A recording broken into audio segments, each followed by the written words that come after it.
senhores, muito boa tarde, bem-vindos de volta. Esperamos que tenham aproveitado bem a pausa para o almoço e estejam prontos para a continuidade Welcome. das atividades do nosso workshop. I hope you've enjoyed your lunch and will with our workshop. We'll now resume our program with another session of debates and exchange of experiences on verifiable credentials.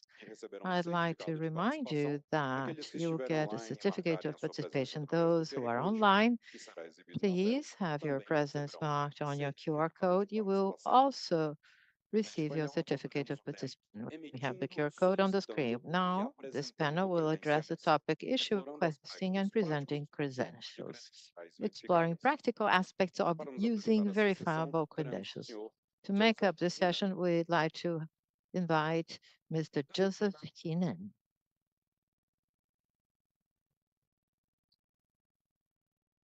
Joseph é arquiteto distinto da Outlet, Joseph diretor is de a distinguished architect of Outfleet and director of certificate standards specialist at the OpenID Foundation with more than 20 years of experience in software engineering and architecture. He's co-author of the FAPI-2 standard, co-chair of the Digital Credential Protocols Working Group, working on the development of specifications for verifiable credentials and digital identity.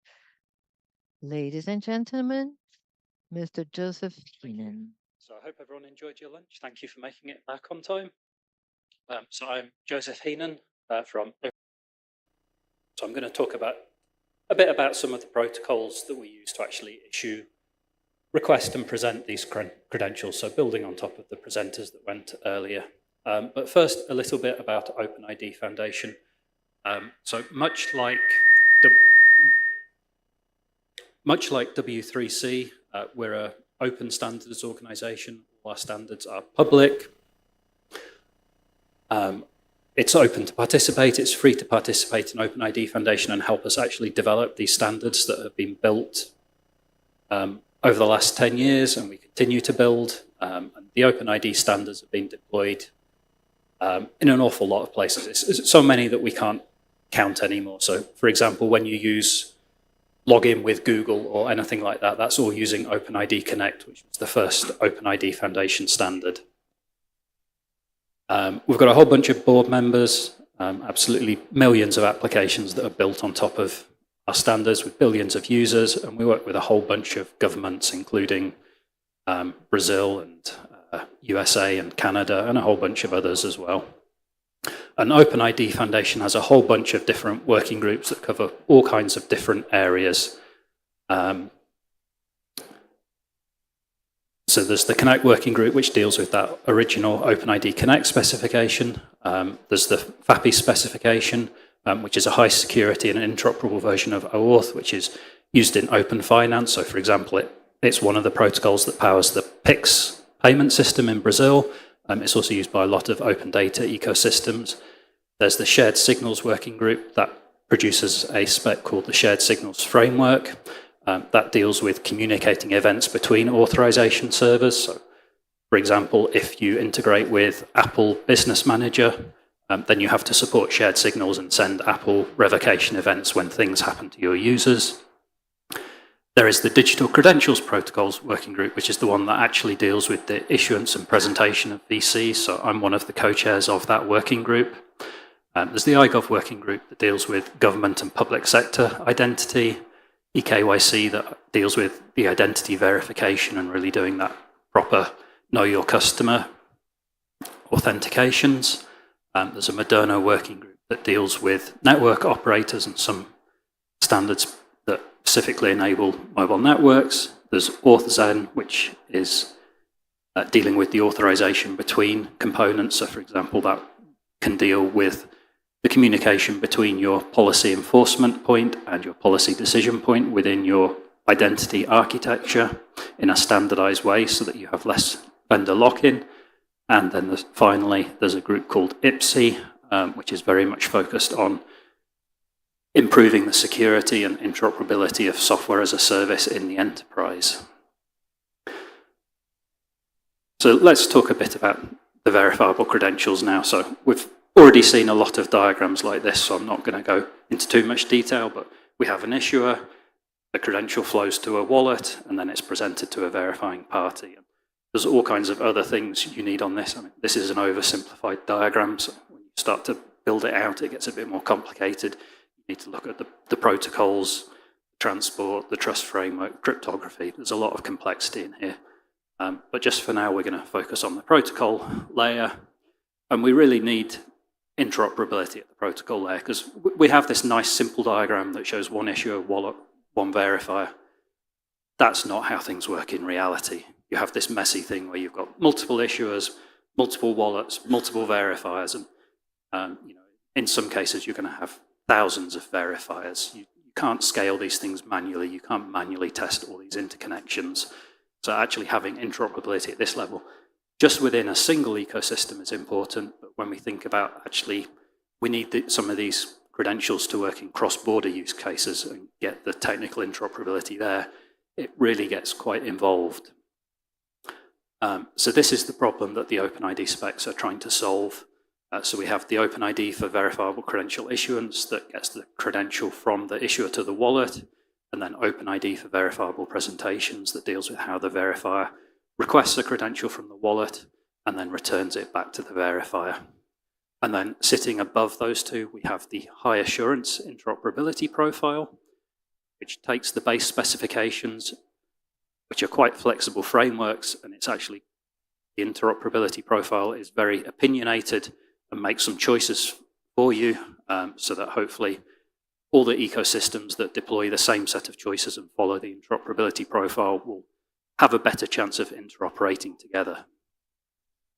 And to give you some idea of the kind of choices you have to make in this landscape, there's an awful lot of issuance protocols around, there's a lot of credential formats, there's a lot of presentation flows, there's a lot of way of invocating the presentation, a lot of different ways of transporting it, lots of different trust frameworks, lots of ways of doing status lists.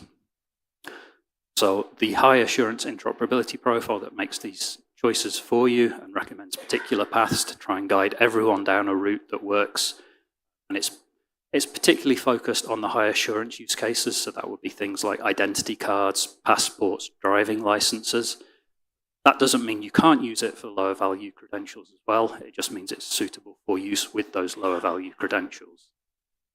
And this is the profile that the EU have decided to build the EUDI wallet on. So when the next draft of the implementing acts is finally made public, we expect that to actually name HYPE as one of the things that the 27 member states are required to implement. So a few highlights from this profile. So it was published at the end of December last year as a 1.0 final version. So that means we're not going to make any breaking changes to it in the future. And it covers the issuance of credentials, it covers the presentation of credentials using what we call redirects or using the browser API, which I'll talk a little bit about later. It talks about how you do trust establishment, which it does using X509 certificates, and about how you deal with credential revocation. It's got two different credential format profiles, one of which is SDJOT, which I'll explain a bit more about later. That SDJOT profile can also optionally use the JSON LD format that Pierre talked about in his presentation.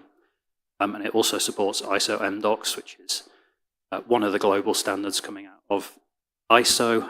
It's the one that's being used for deploying mobile driving licenses in many countries. And it also includes a credential profile for SDJOT VC. So just to talk a bit more about SDJOTs. So much like you heard from Pierre on the W3C VC, SDJOT has many of the same properties. It supports selective disclosure so that when the wallet is actually presenting a credential to a verifier, only some of the credential can be supported. So if the verifier only needs your date of birth, then the wallet is able to present, say, a driving license and only pass the date of birth to the verifier. So that means it's privacy preserving.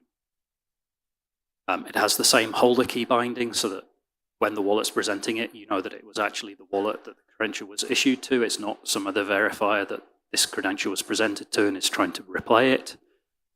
It's got those same tamper evidence properties, that everything is signed by the issuer and there's a way to disclose claims in a way that doesn't break that signature, and you can still know that the claims were the ones the issuer originally issued, even though some have been potentially removed because you're doing that selective disclosure.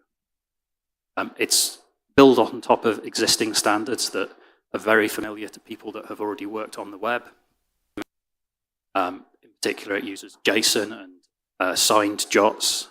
It's all been standardized in another standards organization called the IETF, who are the ones that standardize the building blocks of the internet, like HTTP and so on.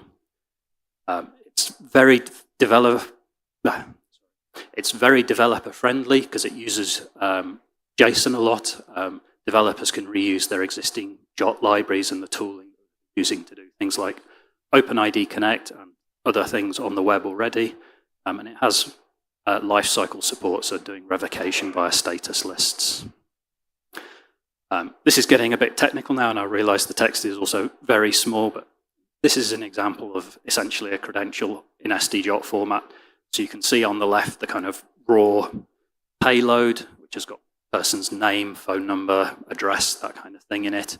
And then on the right, there's a separate JSON representation that is how it's actually encoded. Shows that the data isn't there anymore, and then there's a way to disclose the data. And that all gets packaged up into something that looks very like a JOT. Again, if you've done OpenID Connect, that would kind of look a bit familiar to you, but not that technical, it might not. So I mentioned there's something called status list in there. So this is how you deal with credential revocation and status. Again, it's a standard that's come out of the IETF, and it's one of the building blocks that we build upon in the HYPE standard. And this is really about dealing with the cases where the credential's no longer valid, so your driving license has been suspended or some attribute has changed and the credential is no longer valid. And also cases where, for example, the user's lost their phone and they want to revoke the entire wallet, something like that, or the user's died. These cases can all be covered by a status list. And it's very similar to the bit string mechanism that Pierre talked about in W3C VC. Got a lot of the same properties. And again, this is referenced in the EU architecture framework and is essentially going to be part of the EU law that all 27 member states are going to have to reference it. Again, this looks quite similar to the bit string stuff. It's got the same properties. It's built for privacy. When the verifier queries it, there's a way for the issue. It's privacy preserving in that the issuer doesn't know exactly which credential the verifier is querying for, so they can't kind of track the user using this mechanism, but the verifier is still able to get up-to-date information on if this token is still considered valid or not. And again, I've got some detailed examples in here, but I'll share these slides with Henrique after so he can share them with everybody. Again, it just ends up being a series of bits that 1 means the credential's invalid if it references that slot, and 0 means it's still valid. So talk a little bit more about the issuance spec. So again, this one became final during the later part of last year as well. Again, it's easy to use for developers. It can support various different security levels. It's a kind of framework spec that you can use for many purposes. Very different user experiences and business requirements can be satisfied. And it's very flexible in terms of the trust frameworks you can use and the credential formats that you can actually use with the specification. So it allows MDocs, it allows SDJOTs VCs, the SDJOT VCs with JSON LD, the W3C VCs and non-creds, and it's actually expandable, so you can add extra credential formats in if you need them. And we do expect that to happen at some point. Again, it's actually built on top of technology and standards that are very familiar to people that have been around the web for a while. It's actually built on top of OAuth. And OAuth is a very well understood protocol that we've done a lot of security analysis on. It's been around a very long time, so we're very clear on what the security properties of this specification are and aren't. But yeah, the essential essence of the specification is the wallet asks for a credential, or a credential is offered to the wallet, the user is authenticated in some way, and then the wallet gets an access token that lets it retrieve a credential from the issuer. And optionally, that access token can have a refresh token associated with it that allows the credential to be fetched again if it needs to be refreshed, or the wallet needs extra copies of the credential because it's used the ones it already has. Now we'll move on to the presentation specification. So again, this became final the middle of last year. So again, it's there, it's published, anybody can read it. It's not going to have breaking changes made to it. It's designed for a very high degree of privacy.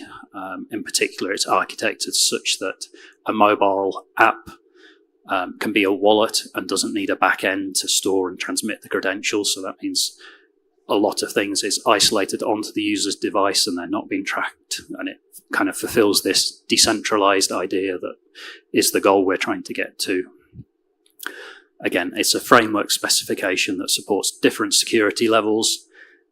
It's easy to use for developers. It's quite straightforward. It's, again, actually based on OAuth underlying, but slightly different in this case because there's some complications in how you actually do credential presentations that mean we had to deviate from OAuth a bit. And it supports presentations of multiple credentials in one response, which is important for some use cases. Like you might want to present a payment protocol, a payment credential, and say a loyalty card in the same transaction, and it supports that. And this is actually what forms the basis of Google's agentic payments protocol. So there's an agents payments protocol called AP2 that's been developed in a standards body called FIDO now, that supports agentic payments and delegating payment methods to an agent or a sub-agent. And this is all built on top of OpenID for VP and SDJOTs. And it supports different wallet deployment models. So as well as being able to do the kind of standard mobile app wallets that everybody is used to, you can also do a web-based wallet. There are actually several of those now, and it should be flexible enough. You can do other deployment patterns if you need to. And again, it supports a choice of different trust frameworks and different credential formats. So again, SDJOT VCs, MDocs, W3C VCs are all supported. People have also been doing zero-knowledge proofs using this presentation protocol. Again, it's extendable. How you do zero-knowledge proofs is not defined in the core specification, but people have defined extensions that let you do zero-knowledge proofs. And Google is actually using that for their age assurance work in some countries. And OpenID for VP also supports being used over something called the W3C Digital Credential API. So one of the problems that we've had historically in this whole decentralized space is that many users are going to end up with multiple wallets, different credentials in different wallets, and there's not good mechanisms in the mobile OSs to really guide the user through, hey, this is which wallet you actually need to select to get a credential that satisfies what this verifier is going to try and do. And this work from the W3C is what solved that problem. So it presents a user interface like you can see on the right-hand side. That's the verifiers ask for some information. The OS is actually showing this dialogue. Hey, do you want to share this driving license that's come from this particular place? And if I had multiple credentials that might satisfy this case, so if I had birth certificates for my children, I'd get a choice of different credentials that I could present here before I actually continue. But this is a very light integration with the OS. It's very privacy preserving. It's done in a way where the OS isn't fully aware of what's going on and doesn't actually get to see the returned credentials. So people often say this is kind of big tech taking control of things, but it's not. This is big tech giving us better ways to do things that we need to do. And actually a real big advantage of this digital credentials API is that it allows us to do cross-device flows in a way that is actually secure and not phishable. Because without this API, we essentially, not just in the OpenID standards, but in everybody's standards, we don't have a good way to actually bind the sessions together so that the verifier knows for sure that the wallet it's talking to is being controlled by the holder that it was talking to. And the actual implementations of this digital credential API use other technologies like Bluetooth to actually make sure that the different players are close together and that this isn't an attacker somewhere in the Philippines that's trying to get your credentials and take control of a session belonging to you. So this is a really good piece of innovation and something we're definitely going to see adopted. The only problem with it is that it's a bit early days on Apple platforms at the moment. There's some quite strict limitations around what you can do with it on the Apple platforms, but hopefully those will be relaxed over time. And these OpenID standards have been adopted all around the world. I'll mention a couple. So I already mentioned that in the European Digital Identity Wallets Architecture Reference Framework, the OpenID for VC protocols are all mandated. NIST, the kind of National Cybersecurity Center in the US, they've been running projects using OpenID for VP, working with banks to figure out how the banks can make good use of mobile driving licenses. In Japan, the government's been working on a trusted web project. They've also deployed OpenID for VP in various different use cases. I think the latest one was letting students buy discounted train tickets. And we don't just talk about the security of these standards. At the OpenID Foundation, we have a track record now of actually doing formal security analysis of our specifications. So what that means is we take the actual specification text, we take what we call an attacker model, which is a description of the kind of attacks we're trying to prevent in the standard. They both get built into mathematical models via some very clever PhD students at the University of Stuttgart. And then they take the two different mathematical models and do a proof that the protocol does actually prevent the attacks that are mentioned in the attacker model. And this is a really robust way of actually analyzing the security of these specs. It's something that we've, for example, seen the IETF doing on the latest versions of TLS, and they really help improve the actual security of the specification and leave attackers without those weird corner cases that they can try and poke at and gain access that they shouldn't be able to gain. And these kind of analyses always do reveal one or two things that we need to improve in the specification. So we got this feedback from the University of Stuttgart before the specifications went final, and it was all fixed in the final versions of the specifications.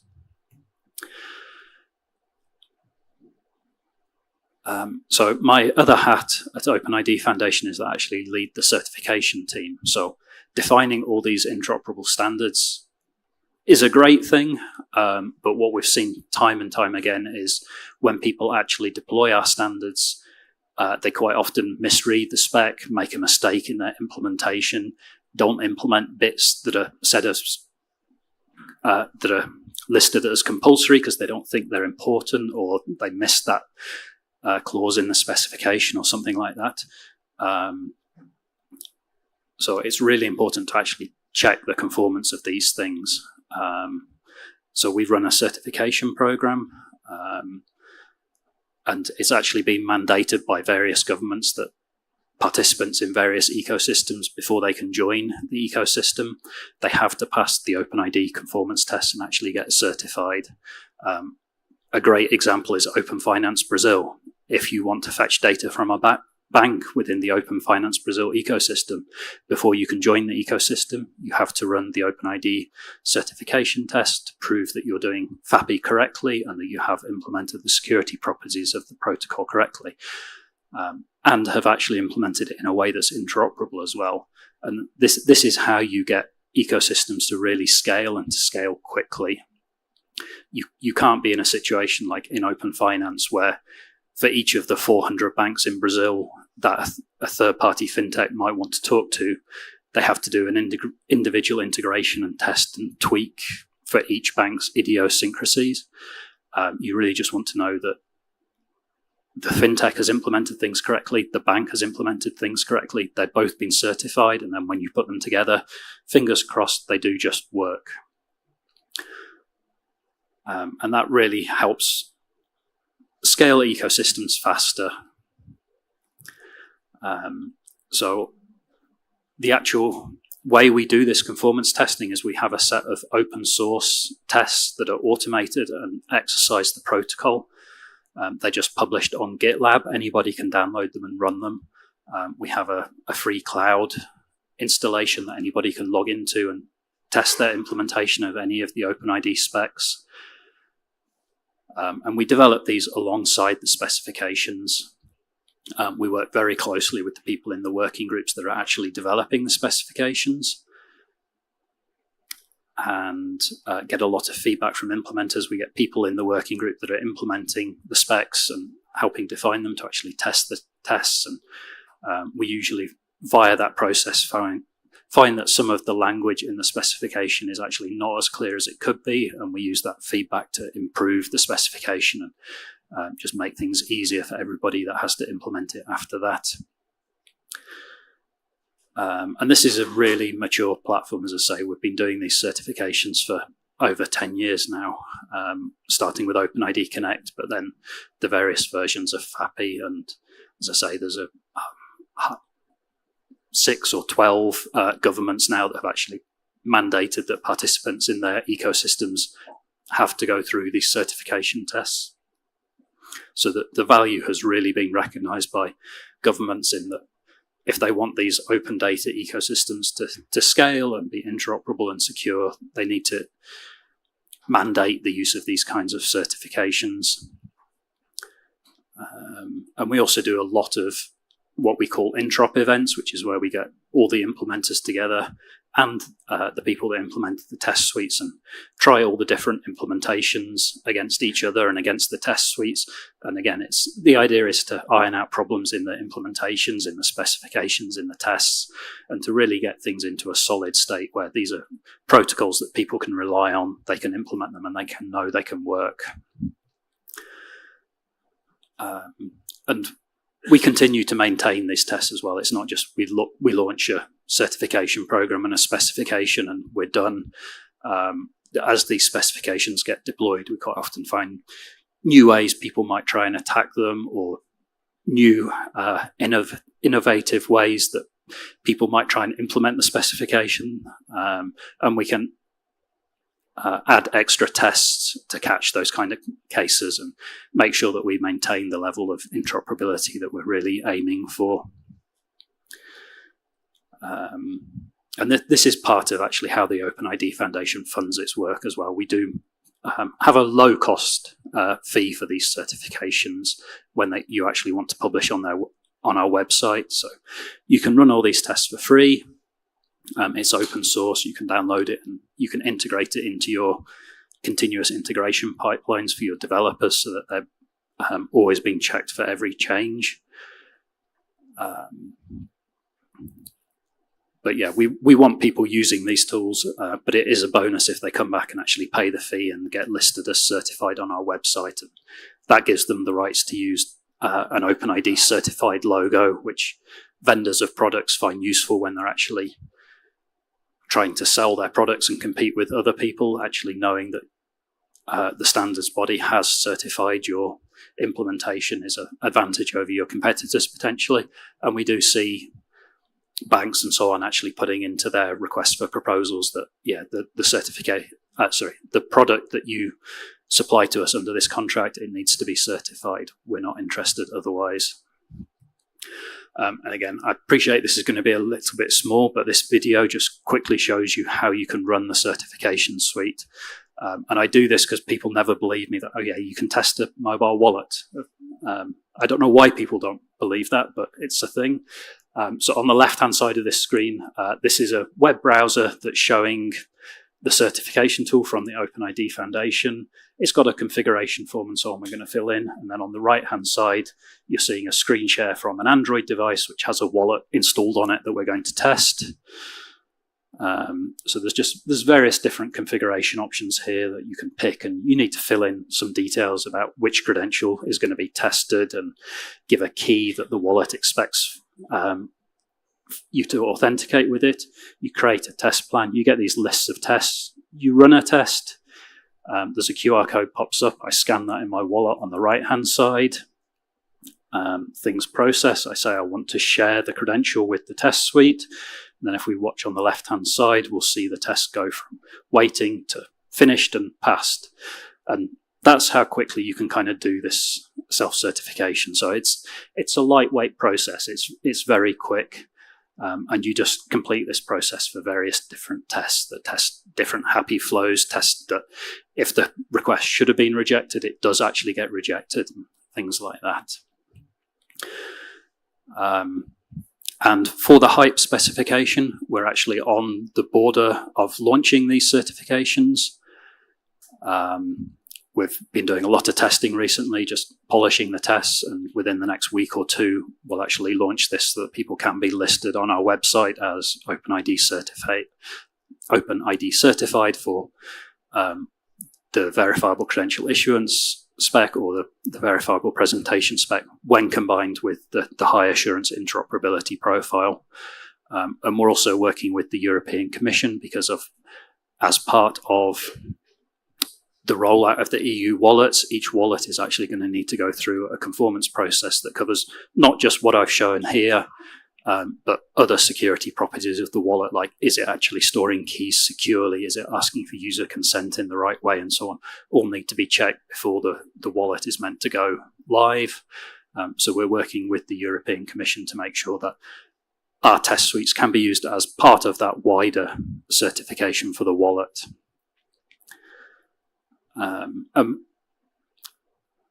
There's some technicalities here that technically the service we provide at the moment from the OpenID Foundation is a self-certification process.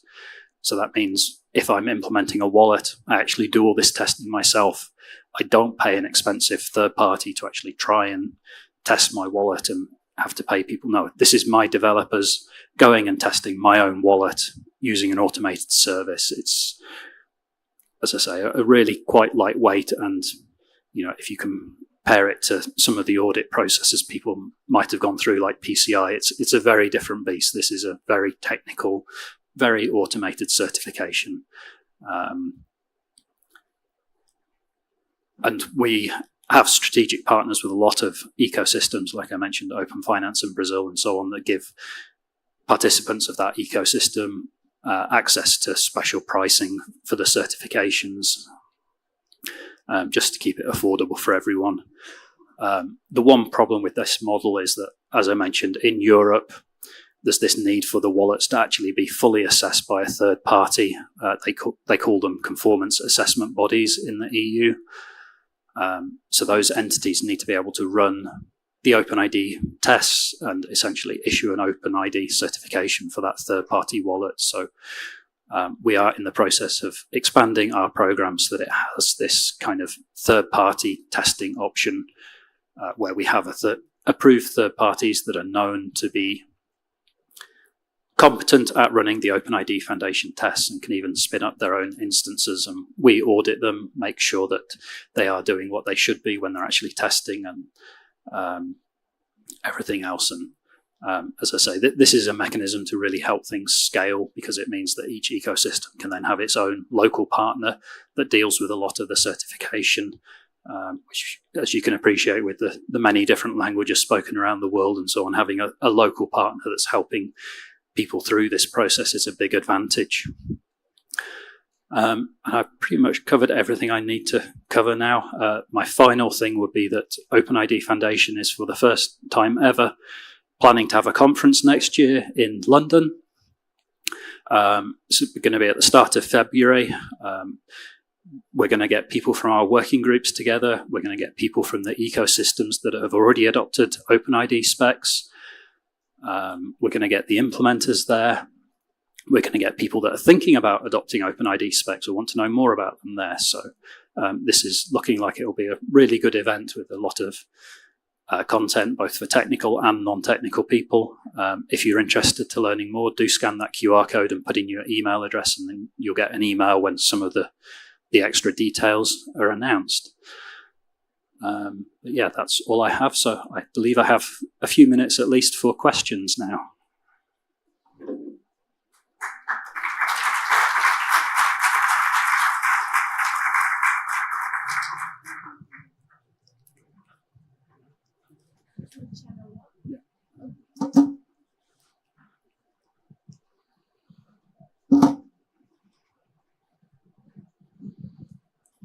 Any questions?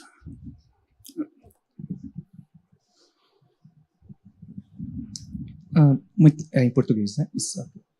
Muito obrigado pela apresentação. Vou falar sobre uma especificação que não foi comentada aqui sobre a OpenID Federation, porque a OpenID for VCI e VP é adequada para emissão e apresentação, mas ainda naquela figura ainda falta a camada de confiança. E a minha dúvida é, poderia usar então o OpenID Federation para completar o ciclo? Obrigado. Yes, so you definitely can use OpenID Federation with the VP and VCI specs. It's one of the options that's explicitly listed, particularly in the VP spec. It describes how to do federation. In the high assurance interoperability profile, the choice that has been made at the moment is to use X509 certificates as the basis for trust. That doesn't mean you can't use OpenID Federation as well, but it does just mean you have to use X509 infrastructure. The reason for that was that after kind of evaluating where things were in Europe and so on, we didn't feel everybody was ready for OpenID Federation, because the EU has to launch their wallets at the end of this year, and they already have a lot of X509 infrastructure, and a lot of people around the world have a lot of X509 infrastructure. So yeah, federation is definitely an option there. Some of the participants in Europe actually already have wallets live that are using OpenID Federation, and will be supporting the kind of X509 methods as well, so that they're compliant with the EU law. But yeah, it's, as I say, yeah, federation is a good spec, and we're expecting to see a lot of adoption of it in the future. Any other questions?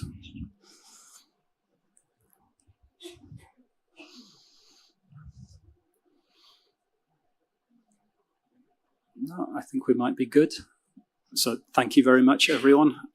I am around. Thank you. Yeah. I'm around all to branded things with big hype writing on the back, so you can't miss me. So please do feel free to grab me and ask me more detailed questions. I'm here to help. Thank you.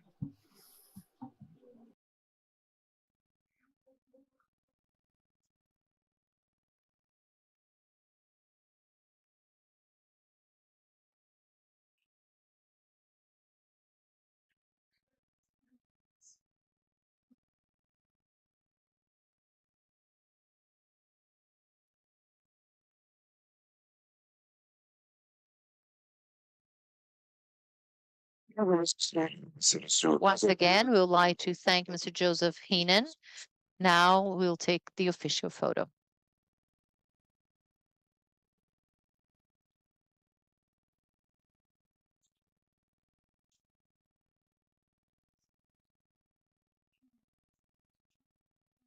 Ladies and gentlemen, now let's continue with our program. The next panel will focus on the discussion on the implementation of age verification mechanisms and experiences related to INGI MOSIP stack.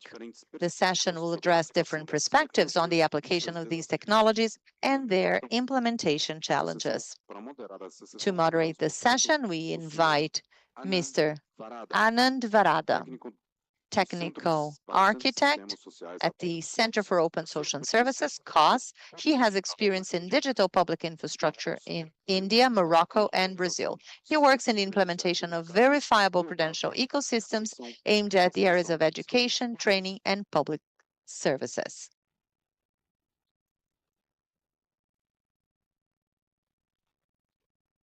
Para acompanhá-lo neste He will be joined in this session by Fred Gutt, Director of the Center for Digital Public Infrastructure CIPD, incubated at DataPrev, where he works on the development of solutions that expand the population's access to digital public services. Computer engineer from Unicamp, he has an MBA from COPEAD, UFRJ, and a master's degree in artificial intelligence from UNB, in addition to extensive experience in innovation and digital transformation in the public and private sectors. Convidamos também o senhor. Also invite Marcos Moreira, Director of National Data Infrastructure at the Digital Government Secretariat, leading governance, interoperability, and strategic use of data projects, such as initiatives of the Conecta.gov BR ecosystem. He also works in training of new public servants in the area of digital government. Convidamos também o senhor. We'd also like to invite Mr. Sanchi Singh, Product Manager at INGI, where he works on the development of open solutions for verifiable credentials, digital identity, and interoperable ecosystems. His work involves topics such as digital wallets, credential issuance and verification, and the practical implementation of standards for building more secure, accessible, and user-centric ecosystems. Good afternoon, everyone. Yeah, okay, thanks. Past few years, as people around the world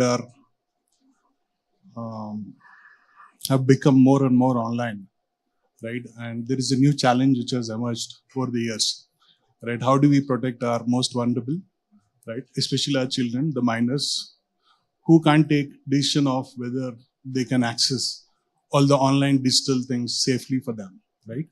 So this is a challenge that we are going to address today.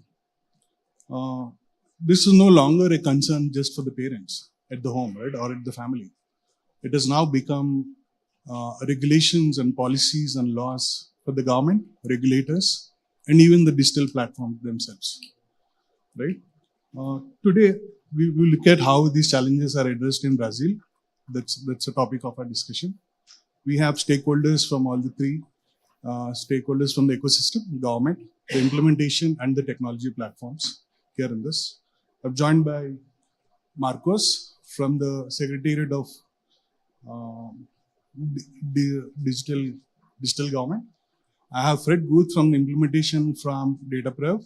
I also have Sanchi from INGI product, which is actually used here for the implementation in Brazil. So let's start with you, Marcos, saying, what are we trying to solve here? Right? What is the problem that we are trying to solve for age verification in Brazil? What are its origins and what are we trying to solve? Boa tarde a todas e todos. Bom, é um prazer estar aqui nesse painel, participando desse workshop. Vou tentar resumir bastante, acho que a gente não tem muito tempo e queremos abordar alguns temas, mas esse é um desafio que não está, obviamente, apenas no Ministério da Gestão e Inovação, né? A gente aqui, representando a Secretaria de Governo Digital, vai atuar em um ponto específico, e o contexto que surge aqui, para aqueles que talvez não estejam a par exatamente do que provoca isso, é o ECA Digital, uma lei do final do ano passado, de setembro de 2025, a Lei 15.211, que fala sobre proteção de crianças e adolescentes em ambientes digitais. E lá, claro que a lei ela é muito ampla, então eu vou focar aqui bastante apenas naquilo que diz respeito a esse painel e ao MGI especificamente.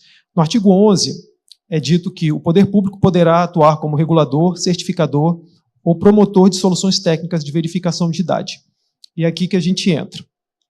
Por que a gente está falando disso? Então, a gente está falando de uma nova lei extremamente robusta, extremamente avançada no nível mundial. Alguns colegas aqui participaram em Manchester, e eu estava lá também, o Thiago da SaferNet estava lá, onde a gente falou sobre os desafios sobre a lei e como que ela law and how it would bring new challenges, the problems it was trying to solve.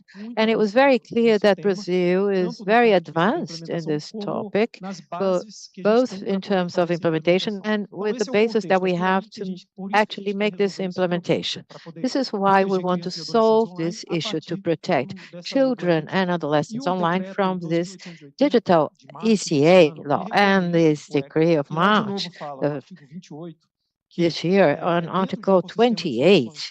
It says that within public and private solutions ecosystems, the ministry can make technological solutions that are available to verify data. What we want to do is to provide solutions to ensure the age, not identity, the age of people, and ensure that the type of content they consume is appropriate their age bracket. This is basically what we want to solve.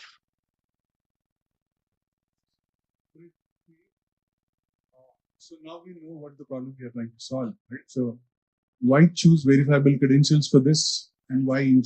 Could you speak closer to the microphone, please? Yeah, I can do. I was Thank just you. asking Thank you very much. for the translator, right? Why are we choosing verifiable credentials for solving this, and why ING stack for this? Why VC and why ING? Okay. Bom, primeiro, boa tarde. O nosso maior receio. Well, good afternoon. Well, our greatest fear was that under the excuse of making something so good as digital ECA, we would have something bad as on the part of platforms that everybody would take his selfies, ask documents, and then we would have actually not protect the privacy of citizens. Well, as Marcus mentioned, verify is not identifying. In the case of age verification, it's just knowing whether the person is over 18, yes or no. You don't need a photo, you don't need any phone number or anything. Well, why verifiable credentials? Today we talked about some of the features of the credentials that they enable you to disclose some piece of information, not the whole document, but I think it's worth mentioning that it allows you by design, you have a system that you verify without state vigilance or surveillance, without depending on the willingness of the person operating the system in that situation. It's actually privacy by design. Well, why credentials? We don't want to start from scratch. Brazil and India are building a dialogue on public digital infrastructure, or we had the influence of DigiLock, and this is a technology that has been tested in several countries, and it actually had been tested by us here in Brazil in the case of the rural credit scene. And something else I wanted to talk about, and well, actually, lastly, adding to what Minister Esther Dweck mentioned in the morning,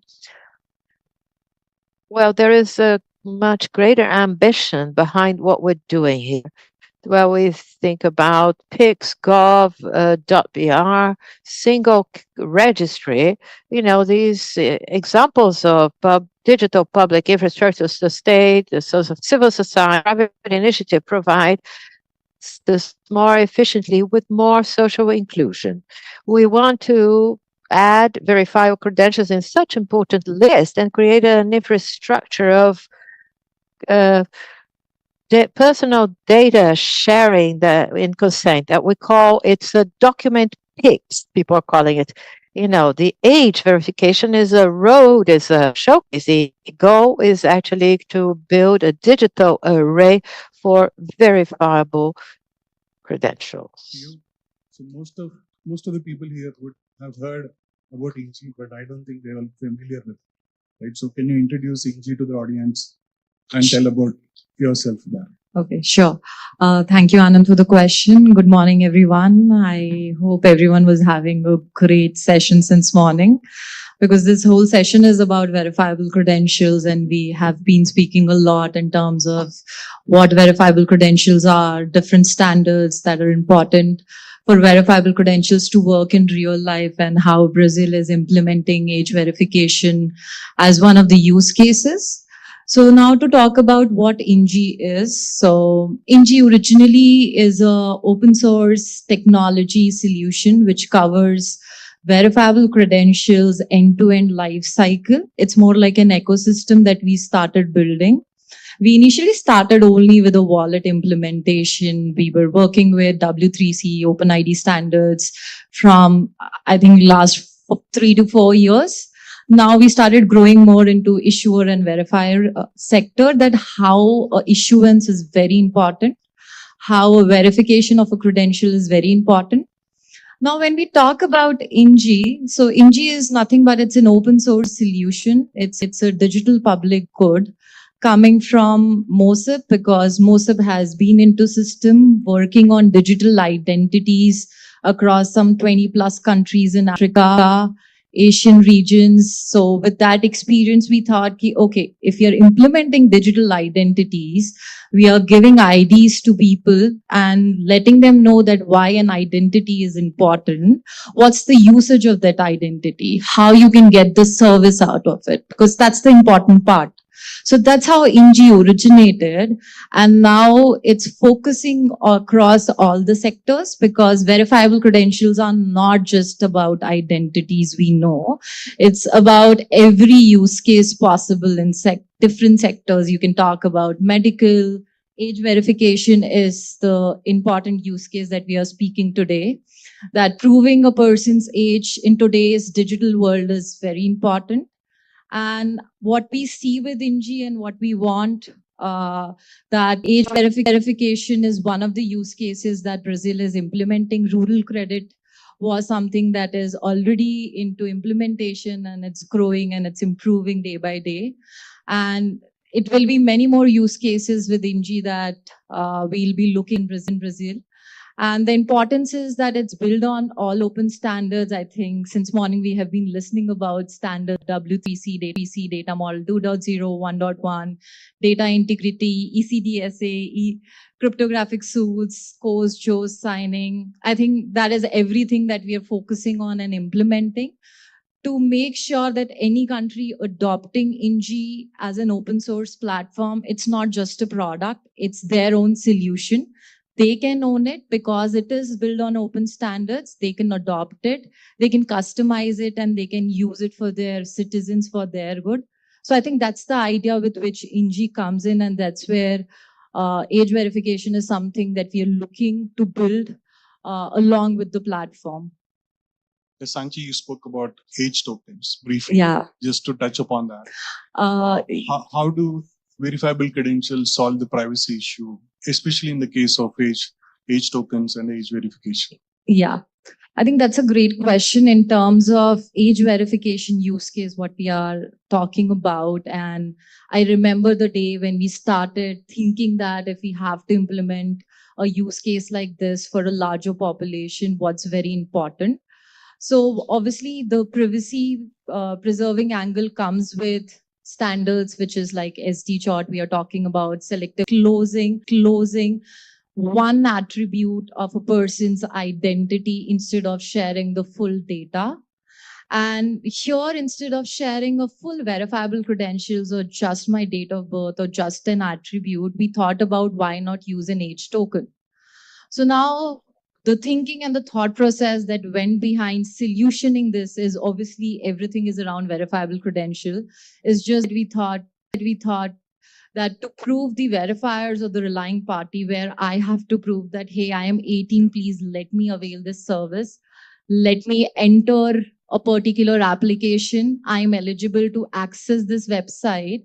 Instead of just my date of birth or telling that I am above 18 with one attribute, we are using selective disclosure behind it. But instead of using an age VC and disclosing just one attribute, we thought of using an age token, which is nothing different than calling a verifiable credentials.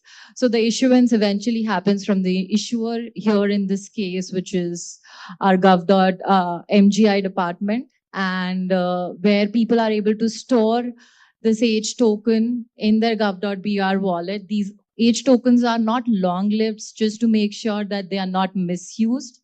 It can be reprocessed, or in very simple words, it can be like changed every minute, every second, so that no one is reusing your age token.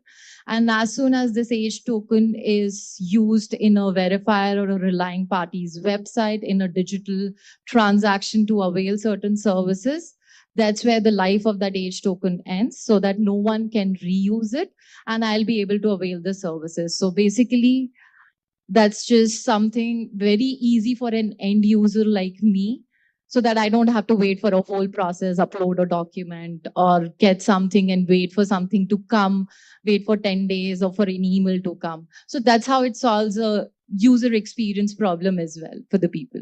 Thank you, Sanjay. Marcos, looking at age token is going to be the credential to be used in age verification. Who is issuing them in Brazil, right? And how does they bring the trust to the whole ecosystem, in particular in this use case? Esse é ponto em que o Brasil, isso ficou muito claro quando até This is a point, actually, this has been made very clear. Understanding the scenario of other countries, Brazil has a very robust base of identities, both with the GovBR, the CPF, our tax ID, the national identity card. We have 50 million issues. We have great assurance. For those that have a CPF, we know the age of the person. Brazil does not have a problem that many countries do of not knowing their citizens. We know our citizens well, especially in terms of registries. Our challenge is how to transform that, as Cindy put it quite well, into an age token, and some specific type of information. Several ways of doing that, including using verifiable credentials. Since this is a relatively new experience to us, what we decided to do is to be as prudent or careful, how shall I put it, as possible. Careful in terms as to how generate the age token. I have, my IG, several, I have myself a lot of information about it. You can generate a credential, make only a presentation of the age token, or what we decided to do, take the information of date of birth and transform that into an age token and generate the age token and verifiable credential. This is issued by official databases, but from the CPF of the person, the tax ID, we have reliable information of the age of the person. This is transformed into a token that only brings the age bracket, so that we can provide minimal information that's being put by our colleagues here, which is necessary in this case of the digital platform. I have to verify whether the person has a necessary age to be able to use that service. This can be expanded to other use cases, and verifiable credentials are very flexible and very good for that. We've decided to work in a very conservative format at first, using official basis, but delivering very restricted information regarding the age bracket of the person. Now that we know that we are using GovBR mobile app for the wallet, right? But looking forward, looking into future, right? Will it be the only mobile wallet, or will it be interoperable across other marketplace wallets? How do you see this? Esse é ponto importante, né? Porque, como eu disse antes, a ambição So this is an important point. As I said before, the ambition is not just one use case. criar uma infraestrutura pública digital Is to create a digital public infrastructure. From the purely technical standpoint, verifiable credential is to be interoperable. It's on NG, and the strengths that Sanji said, the fact it speaks a language of open standards, open ID for VC, presentation, issuance, W3C, the WebDoc standards. It uses the standards that Europe is using. Great platforms that adopt the Google Wallet, that Apple is adopting, and actually moving towards with the browsers, something that should be promoted by W3C, presented before, taking care of the web standards. Well, it is not a solution that is just Brazilian native, that only works in Brazil. It's not something that's not going to work in other countries.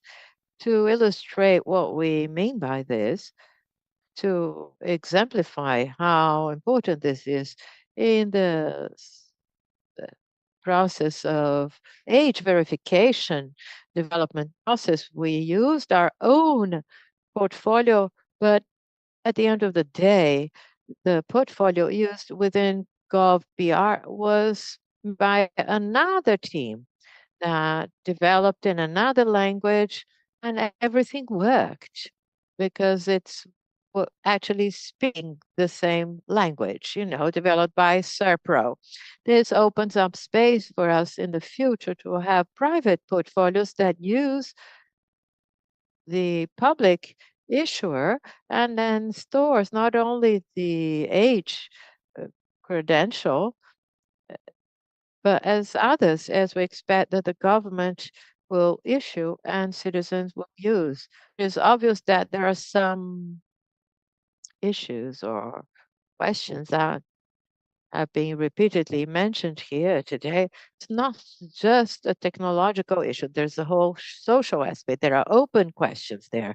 We don't know what will be the criteria to see what this or that can be a wallet within this ecosystem that we are creating. What are the criteria? Is there any compliance test? We need to use some kind of safe connection. What are the criteria? So I believe that in like this that we debate these ideas and we move forward with these questions. Thank you, Fred. But before we look at how do we scale it to national, right? What are the other challenges that we see needs to be addressed?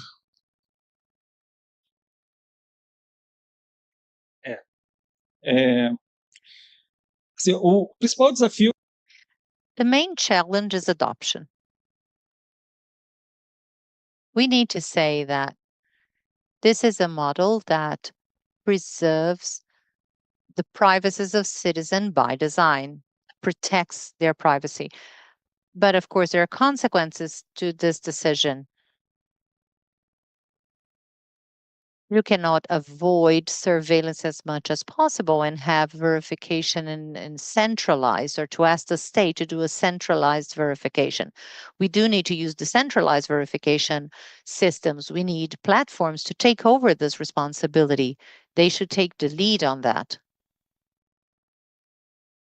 On our side, it's not just about demanding or expecting them to do this. What we can do is to make the adoption journey as easy as possible by creating developers' websites, developing documentation, developing a container so that digital platforms can put the verifier as part of their environment. And I think that the beauty of developing a DPI is the innovation that flourishes within the ecosystem. We believe that verification providers may come and they might tap into this as a possibility of service. That's it. This is a big ecosystem that is going to come, right? So we are all eagerly waiting for how adoption goes. But moving on to you, Sanjay. You've been implementing verifiable credential ecosystems in multiple countries, right? What are the big challenges or what is there in your roadmap in NG? Okay. So challenges we have seen a lot. We keep receiving a lot of feedbacks from the countries in terms of, let's say, it's how it can reach a user very easily, how it's more accessible for them to receive in a wallet or share it across to a verifier. So those are very user level challenges, which we feel as an implementer that it's not a very big thing. But when you actually become a user of verifiable credentials or wallets, then you feel that if this could have been done in a more easier way, if I could have just clicked on something and my credential could have gone to a verifier, would have been an easier process. So even I think during the verification use case discussion, we have been talking a lot about the workflow and how it can be implemented. One major challenge which I see across countries where INGI and MOSAP has been working across many years, INGI recently, MOSAP was there from very long back, which we have seen that it's more on interoperability aspect. Now we have a lot of standards from OpenID Foundation, from W3C, and there are new more specifications coming out that resolves this problem of interoperability. One is choosing what should be the right standard that they should adopt. So that's where INGI tries to solve that problem that, hey, we will adhere to all the possible standards available in today's world. We are trying to do that. I think that's the focus of the roadmap. We have been working with OpenID, we have been working with W3C, we have been working with IETF, we have been working with ISO. So, and then there are many more things within these standards which keep coming and evolving. And we keep hearing things from OpenID Foundation team and W3C that, hey, there are so many new things coming in. It's still in working stage, but we also work with them. A lot of times we have few people from our team as part of their working group so that we get like active updates where we can contribute back to this with them. So the idea is like one challenge is interoperability, which I think a lot of countries are yet not seeing. Reason being because there's still focused on implementing a very strong use case or maybe multiple use cases using VCs within the country where their actual citizens can use it. But the whole idea of verifiable credentials is that it's not just limited to a particular citizen, organization, government, public or a private sector. It's about globally how it can be used. So it needs to become like a digital payment that if I come from a particular country, I'm able to pay in another country. So it's exactly like if I hold a credentials which is coming from a particular country, I should be able to share that credentials to avail services in another country. So the idea is the way verifiable credentials are evolving, it's focused on solving a lot of use cases. Slowly, it will focus on more interoperability aspect of how globally this thing can be adopted across multiple countries. And INGI focuses on, if I want to go a little bit in particular about like what features we are focusing. So currently, we are upgrading our current version of INGI. We were on certain draft versions of OpenID specification. So we are upgrading to 1.0. We are running conformance test suite to get the certification. So it becomes easier, as Joseph said, that conformance test suite is a very easy process to run. So that's something that we are trying to do. And then we are working to implement DC API.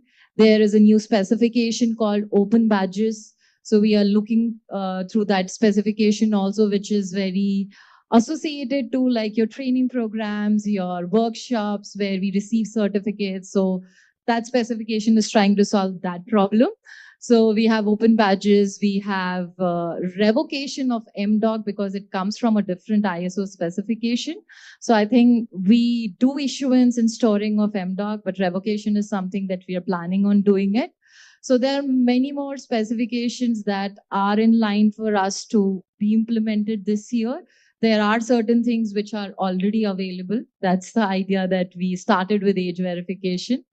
And I think that's how INGI is looking towards it. And the major thing is that the more feedbacks we receive from countries, implementers, and we do a lot of interoperability testing with European digital wallets, so that we are aligned in terms of understanding if there's a gap in specification that we have implemented, or is there something that they need to fix it. So it's more of collaborative effort that we keep doing, considering it's an open source solution. So it's not an enterprise that we're trying to sell or build. So it's more of solution building for people's good. That's the reason it's called digital public good. And that's something we're trying to help people and create social impact with a small work of technology that we are doing. I think that's what we are looking at. Looks like a lot of things are coming from NG this year. Thank you. Marcos, looking ahead, right? How do you see this evolving in Brazil? Not just age verification, but with verifiable credentials. What do you guys have in store for all of us? Bom, acho que tem pano de fundo aqui que a gente não pode desconsiderar, Well, que there is a background we shouldn't fail to mention. The government as a whole needs to be very humble to listen to the feedbacks we get, to understand how this is being implemented, and to respond quickly so that we don't develop an offer for something for which there's no demand. So we assume that verifiable credentials are a panacea that'll solve it all. Well, it's true that there are many solutions, there are many problems that are being solved by it, but we should not replace other solutions. Because there is also an interoperability program. It does not need to replace something. A GovBR counter is not going to be replaced by another solution that is more sophisticated. So that's an important background for our discussion. We are not going to provide this solution and eliminate others. We should pay attention to people's real needs so that we can make proper changes. And the good thing about working with open standards is that it's easy to do that, to have a digital public goods center that is using standards and are very active in Europe. This is one of our priorities since the beginning. So in this context, today, in the first stages, we are focusing on people or on services for people above the age of 18. There are so many things to do, even in the digital context. So to provide verifiable credentials to other age groups.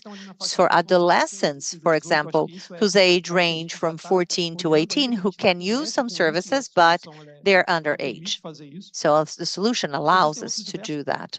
And there are other use cases that we are analyzing.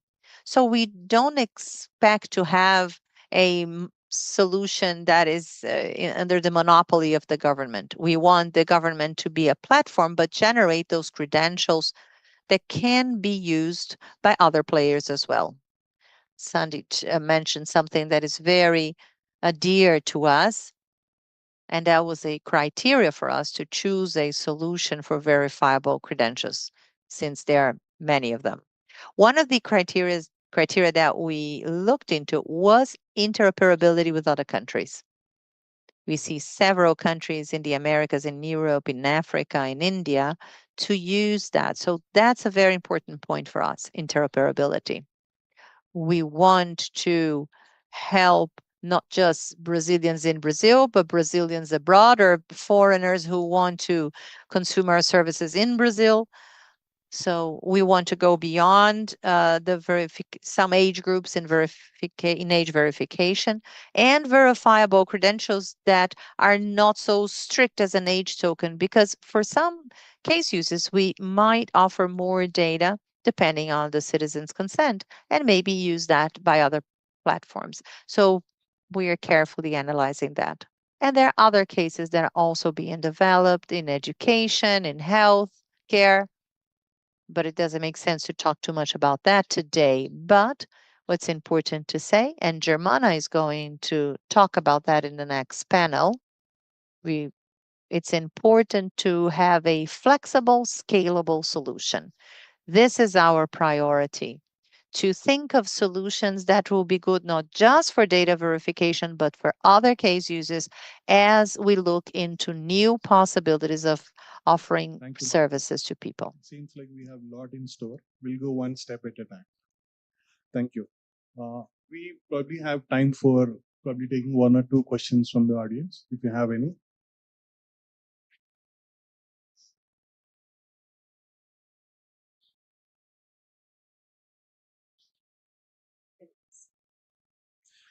Uma questão rápida. It's a quick question. Acho que foi o Fred que falou. I think Se eu that entendi direito, Brad mentioned if I understood him correctly.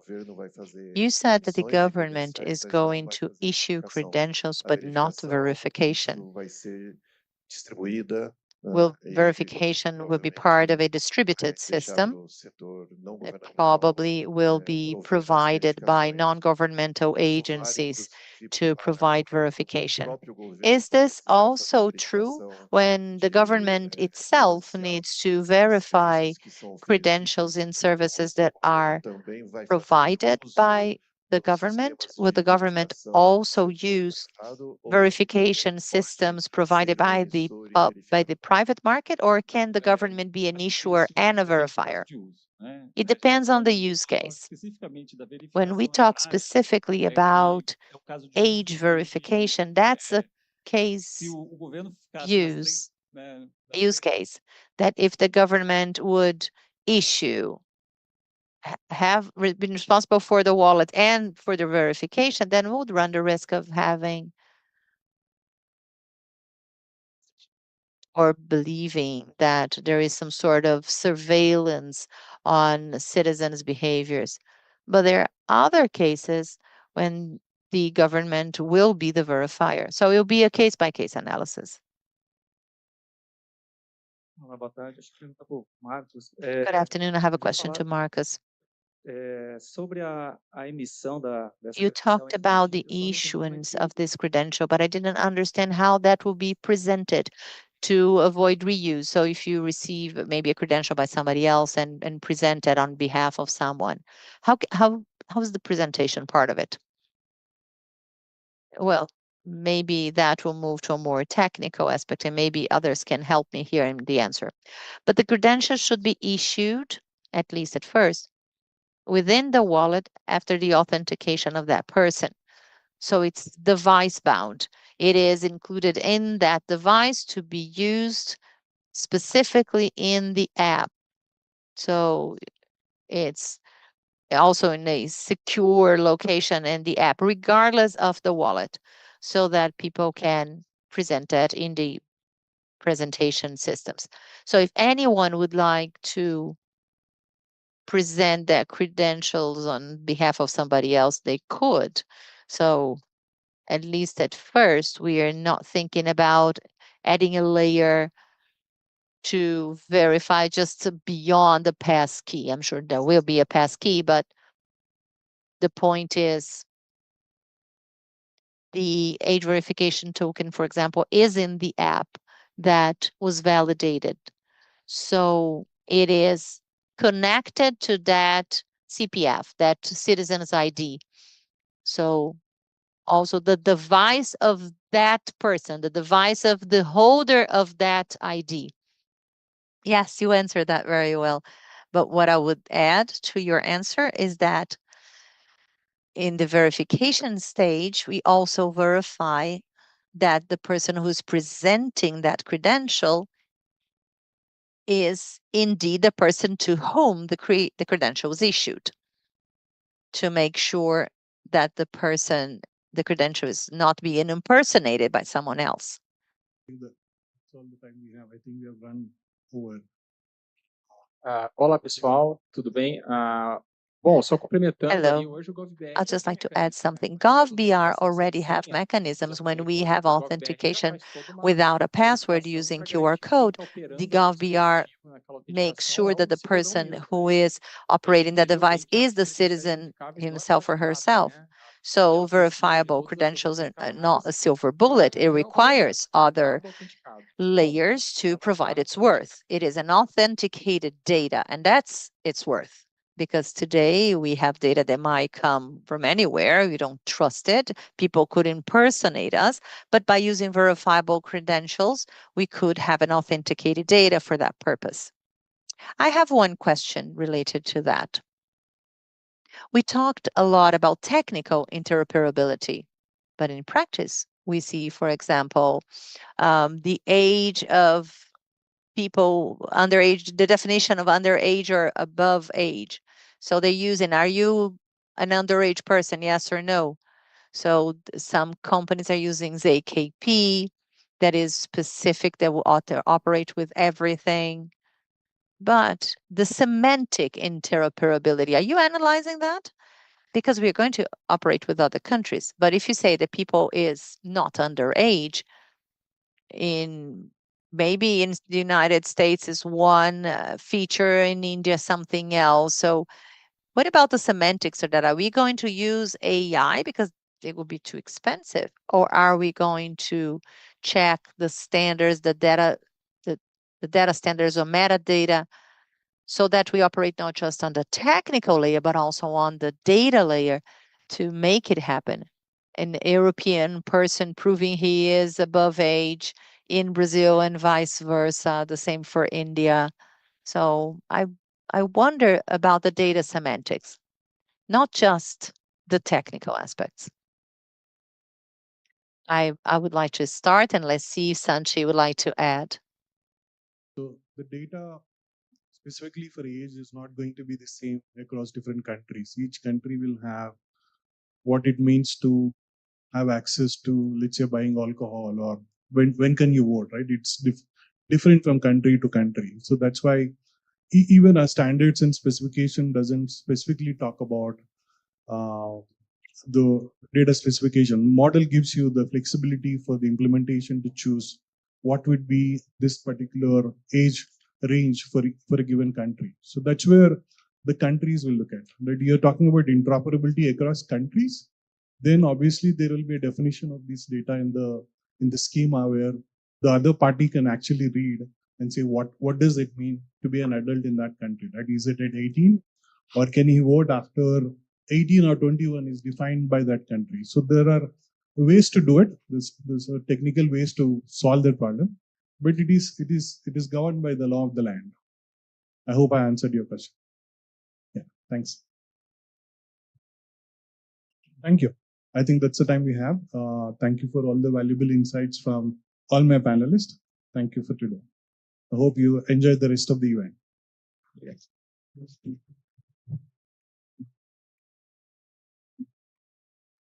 Agradecemos aos participantes deste painel e convidamos, por gentileza, para que possamos Now, fazer we registro thank the participants oficial of deste the painel. panel. We have Aproveitamos mais uma vez a para agradecer photo of the ao panel, senhor and Anand we thank Varada pela condução do painel, Mr. aos Anand senhores Varad for conducting the panel, and also Mr. Fred Gus, Mr. Marcos Moreira, and Ms. Sanchi Singh for taking part of this panel.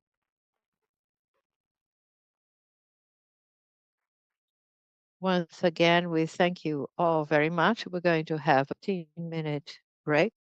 We're going to be back at 3:30. And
Ladies and gentlemen, to continue with our program, we're going to have the panel Digital Wallet, GovBR, Advancements and Next Steps in Verifiable Credentials. Continuing with this afternoon's program, we're going to see perspective and experiences related to the digital identity ecosystem in Brazil. To moderate this panel, we're going to invite Mr. Henrique Xavier,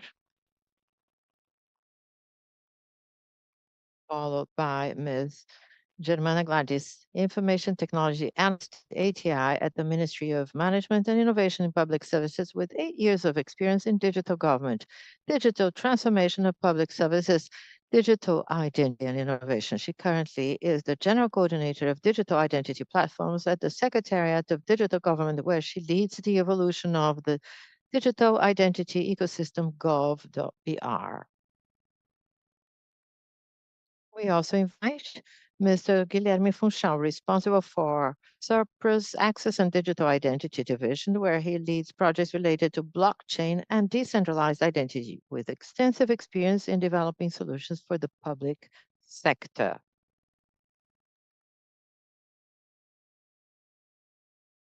Well, the moderator, the floor is yours for the panel. Let's start, Germana, talking about the digital wallet. Good afternoon, everyone. It is a pleasure and honor to be with you here today to talk a bit about the advances steps of verifiable credentials of the GovBR portfolio. Here, I apologize. You will memorize this number. Third time you did this today, that we have 177 million Brazilians with a GovBR account and digital account of Brazilian citizens. Of the 177, 120 million have the highest security level.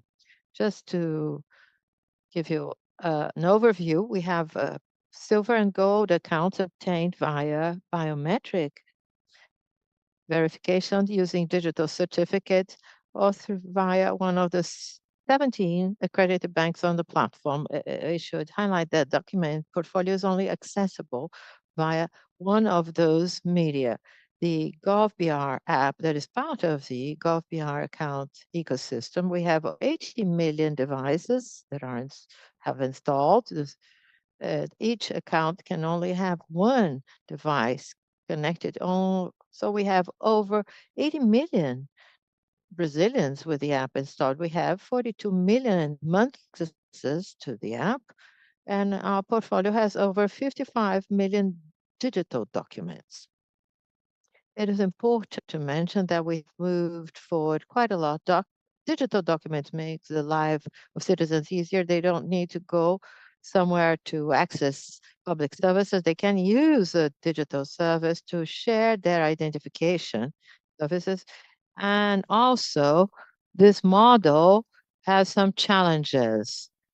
If we share our digital documents, we have all the data there. And many times they are not necessary for the transaction, for a public service, for that context. In addition, I'm sharing, say, for example, I need to prove that I am Germana and I share my mother and my father's names. That has nothing to do with the context. I'm sharing sensitive data, additional data in that transaction. And lastly, I have no control whatsoever as to how the data is going to be used. I submit a PDF, a shared digital document to a third party. The party may use it in a way I don't know about. And the verification of authenticity, integrity of the document may be done via QR code, but it's a separate process. To address all those challenges and pains, we have started to think about verifiable credentials. Citizens can selective use of data. They can share only the necessary data for a given context. They may also not necessarily share the data. The date of birth, for example, I can share the fact whether I'm over 18 or not, as as we call it, our ZKP. So using our data protection law and more privacy, and they may have total control. They know which kind of data, with whom, and when the data is going to be used. In addition, the verification of authenticity and integrity of the information, and automatically during the sharing on tables, automatically the information is verified. The authenticity of the document or credential is verified.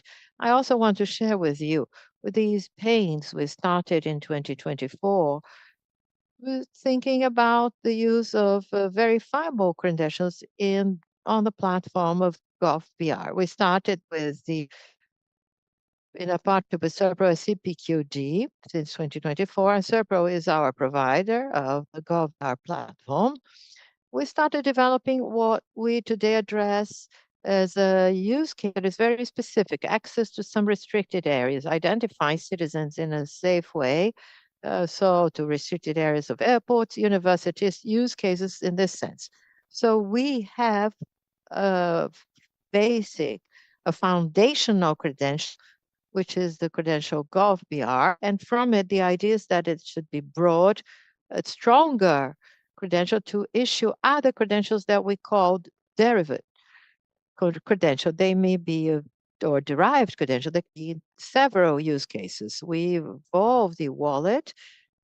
Funchal will talk to you about the technical aspects. And we have, as it's been mentioned previously, we have the credential of the age control, developed with another solution that also will be stored in the GovBR wallet. Here we have the solution that has been developed on the left with Serpro and CPQD using chain, and Serpro and DataBrev with the ECA, digital guide. They are different platforms. Since we have the wallet that is compliant with W3C and OpenID, it is both to have interoperability. Here, speaking a bit about the next steps, we understand that citizens must be independent and autonomous as to where they want to store their credentials. That's a roadmap, along with this development, allowing citizens to export their credentials in the GovBR to other wallets. So here I have Google and Apple. In addition, we have a front of overboard digital identity. If you were here this morning, Yolanda mentioned that in Latin America and the Caribbean, it's a development of integration of identities happening since 2024. To give you an idea, today in Uruguay, over 300 public services in Uruguay are accessible with the GovBR account. This integration has a broker to be able to transform and translate technically the authentications. And we are defining a model in context of this program, the G-like, ID-like, which is has a coordination in cooperation with the World Bank, Inter-American Development, co-develop all the Latin American and Caribbean countries, develop a model in which one of the ways of authenticating, identifying to a public service or another country, is via verifiable credentials as well. It's another use case. This is a use of verifiable credentials in the digital identification of the citizen to prove that they have some kind of benefit, a right, and also verifying the citizen. Now I'm going to turn over to Funchal. He is going to go into details as to all the evolution necessary to the GovBR portfolio. Unlike other countries, we are keeping the same portfolio. Other countries decided to develop another app for verifiable credentials. We understand that it makes sense for us to keep our portfolio, considering its capillarity. We have it in the hands of 80 million people. So we've worked for a year and a half, 2 years, to develop technically the portfolio so that it can have verifiable credentials and manage all the lifestyle of credentials. And at the end, we're going to demonstrate to you the first case that I mentioned to you that we developed with Serpro and CPQD of issuing a presentation and verification of verifiable credential using the app GovBR.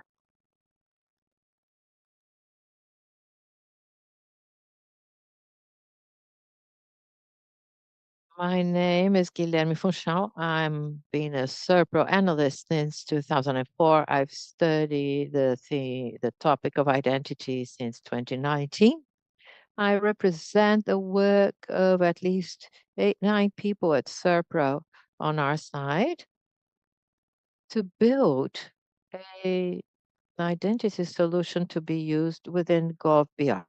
I start speaking as to how projects should be, sit our client, our customers, what they wish solution to have, which would be to be compatible with the Android and iOS, to be totally interoperable with W3C, ID4VC, and DDCOM, that could keep safe or secure storage in the wallet of the Gov app. Not to write a new app, we had to use what we already had, that we shouldn't have backup copies or credentials in clouds or other infrastructures that would have the automatic issuance and verification of several functional credentials and multiple blockchain networks that enable online and offline use, having the access to audit and my using the credentials via QR code with offline proof. When I saw the requirements, I got scared because I knew that several things that our client was asking for did not exist. And then we sought a solution. We actually joined CPQD, tapping into what CPQD had in terms of experience in building applications using a different wallet solution that they use, that is Bifold, but bringing this experience to an application that runs on another platform, which is the Flutter platform. That's where our Gov runs. Let's go to the technical challenges that little by little we expected. First, the integration with the Bezu network. Most of the blockchain solutions use wireless. That is the base of our solution, Aries.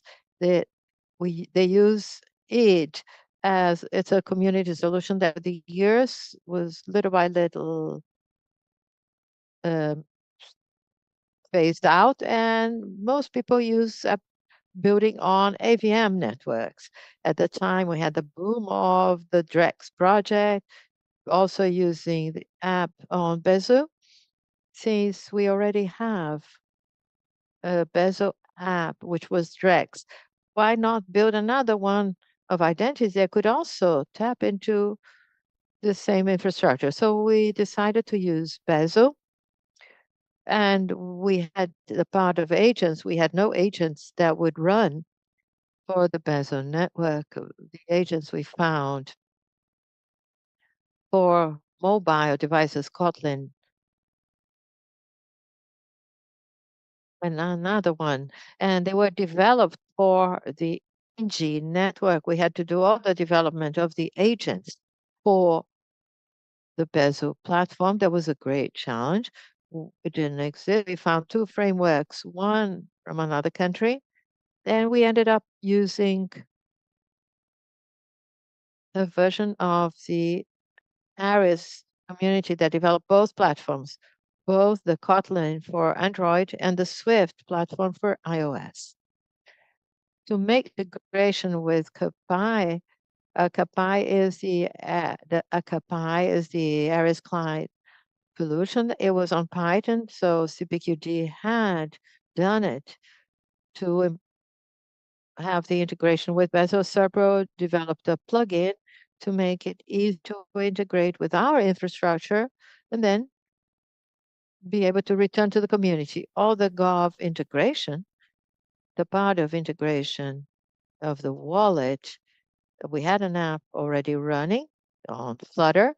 We had to be careful so that this app could run on the architecture that already existed of Flutter that was specifically taken care of, so we can so that we wouldn't start from scratch. Serpro did not have the infrastructure or even the issue credentials or the Bezo infrastructure. We worked hard and for a long time to build the infrastructure. This is still on production environment ready to run. In this context, we actually payload test to see the capacity the environment would have to produce and the uh, values and user accesses that Jemana has just mentioned. And I think which the part that is most complex of the solution, which is the credential process. We start talking about credentials. So, we have that triangle, credential issuance, the holder, and the verifier. And below we have all the step by step that I have to keep. And I can only issue a credential between an issuer, the holder, once I have the request of a connection for them to keep that in the credential. I can only create the credential if I have a scheme within it that store. I can only issue the credential if the credential definition is stored in my lead. So I have the whole process that we had to know in depth so that we could implement, and it is not something that is trivial at all. This is the architecture. We ended up implementing the lower part, the bezel part. It's a distributed ledger. So you have a smart contract published, so representing the objects that Indy by origin would store, and this contract has to be created in the Genis file of the network creation to be updated over time. So we had to create a specific network for the identity application. That was something that was quite complex to understand the logic, etc. We were able to do so. We have a Bezo network for identity where I can add any kind of information, and I can have several versions of the smart contracts. They can be modernized over time. In this context, we got to know about a solution called IndieBezo. It was built for Credo TS. It's a work on TypeScript. It was originally built for the JavaScript platform, the portfolio solution that CPQD uses, but it didn't use for the Kotlin part or the Swift one to work within the app, the Gov app. So we worked on developing all the integration part of AG Bezo to work on this protocol. The name resolution part was different. The way that Indy recorded all the clients, actually, Bezo did not have the revoking of credentials. It was something that Indy should have, that we could revoke a credential for various reasons. It has no implementation of that. Today, 100% of all code changes that were implemented, both in terms of revoking and also as part of multi-ledger or part of the community, they were returned so that we could adapt to the way that we work, adapt to the way that the community works. So we were able to get software architects to accept our standards. This was fully returned by now. In terms of devices in the framework versions of Swift, we realized that the protocols were not up to date.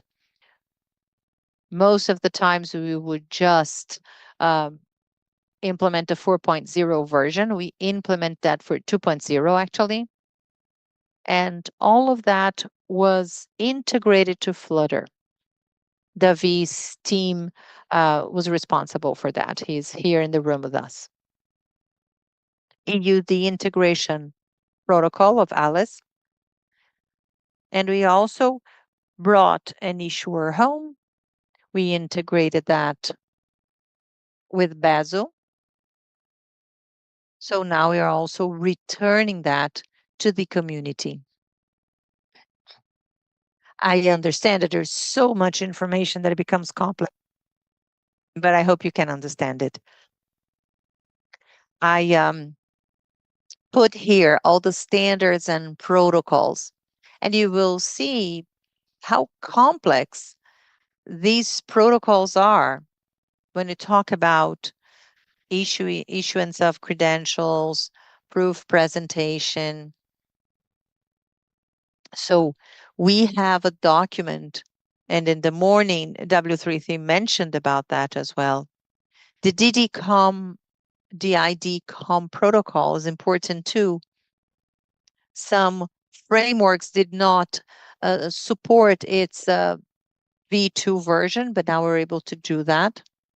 Also able to exchange with other standards in case of outer band. In the case of mediation, we also made changes because we did not have a way of exchanging information with a mobile device, and when you talk about large volumes of data. So we already had some experience in working with mediation in the communication with networks, so we used part of that solution. So scheme revocation of registries. We used the TU server file so that we could also use Bazu. It was rather complex to implement this. All these protocols are open protocols, and all solutions were developed and then sent to the community so that we could see the evolution over time and do not depend solely on Serpro or on a specific company to develop that. What about evolutions for Carteira GovBR, the wallet of GovBR? This is a cryptographic vault, and it is, once the first credential is created, it's already created in the mobile. Data is totally encrypted with a private key also kept in the device. So wallet keys will be in the device, and in terms of the network, we also use the storage of keys. So we have total protection of the information on issuance. And all information is enveloped, encrypted so that it can be transported, and only the user of information receives that data. The information traffic is from agent to an agent. And data is marked by the issuer, and the information is the person himself will encrypt that and keep that in the wallet. We don't not keep anything in the cloud. So any exchange of information of the credentials between various entities that will require information, so the issuer, the holder, the verifier, all of that is based on proof. Is based on ZKP protocols, ZKP protocols. So any digital proof is compatible with the W3C protocol. In this context, every presentation of selective data is shown to the user. So when he gets the request of the credential, he authorizes or not which data can be shared. And we use with ZKP, and I might inform one piece of information, and such as the age verification is just true or false without sharing all the information from the wallet. And there is also secure communication between issuers and verifiers. So we're very strict in the use of standards. We use the most restrictive one in terms of data exposure.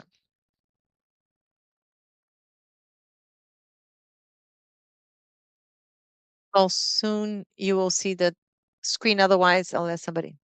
So the citizen will start the issuance of their credential GovBR directly on the digital wallet in a safe, secure way that is integrated to the device. On GovBR wallet, a citizen will have a copyable way so that he can have a means to store and present his information. So the citizen will choose the credential that is going to be presented, chooses exactly which he wants to share, avoiding unnecessary exposure of information. Then you can see the QR code, and the verifier will scan the QR code and see just the data authorized by the citizen to validate and confirm the authenticity of the credential. Then there is a request of a new proof, and then the citizen can present his credential even without internet connection. Even offline, a citizen can repeat the flow, select the credential, choose the fields that he wants to present, and authorizes the generation of proof for validation. Since the proof has a lot of encrypted information, it might require several QR codes that are exhibited in sequence. Then the verifier reads those QR codes in a sequence until it gets all the information required to validate the information. With verifiable credentials, citizens have more control over their data, and public services become more efficient, secure, and interoperable.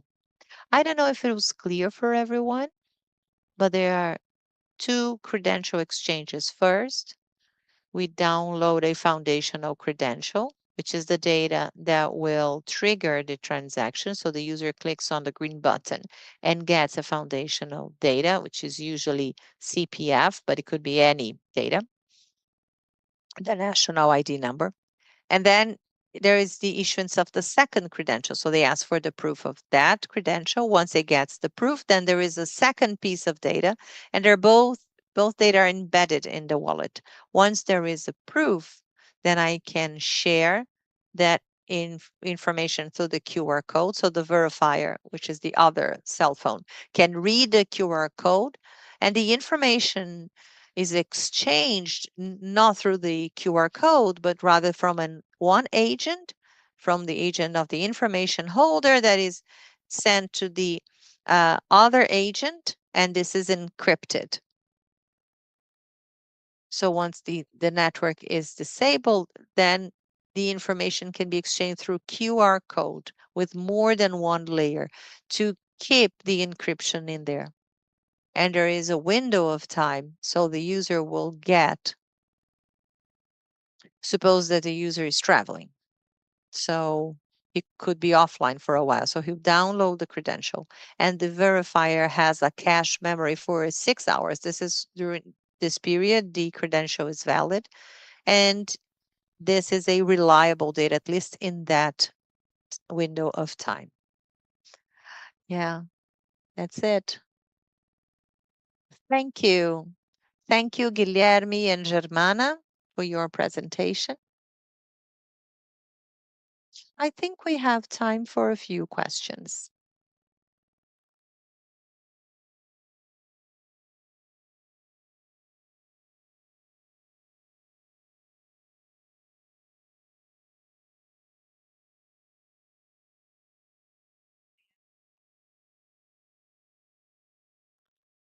Boa tarde. Good Germana, afternoon. você começou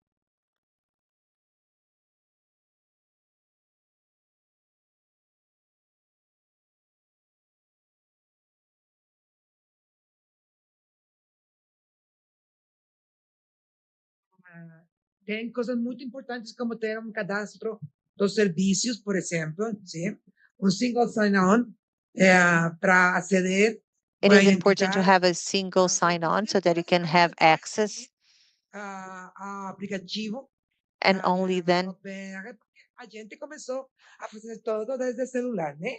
E talvez So, sim, o portal yes, maybe GovBR antes the era GovBR portal né? E depois was chegamos in the app, as credenciais verificáveis, né? but now we have the Mas se você verifiable tivesse credentials. que volver a fazer But if you had to go back coisas sim ou to the sim previous que se system, precisam antes para poder what are the things you would need beforehand so that you could develop the verifiable credentials as you're doing?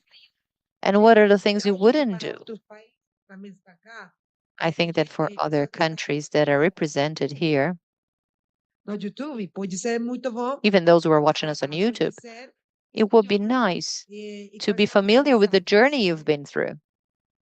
Muito boa a sua pergunta. Assim, Very good question. It's important to highlight the verifiable credential is a technology. It's just another way also of verifying information.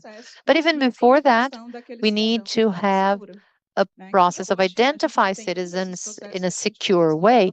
There's one way of doing that, which is through the new national ID in Brazil. So we make sure that we have a robust and secure system of identification, and that helps bringing the citizen to a digital landscape. And then you can use we use a sign-on system, and we have over 4,600 public services that are accessible through GovBR platform.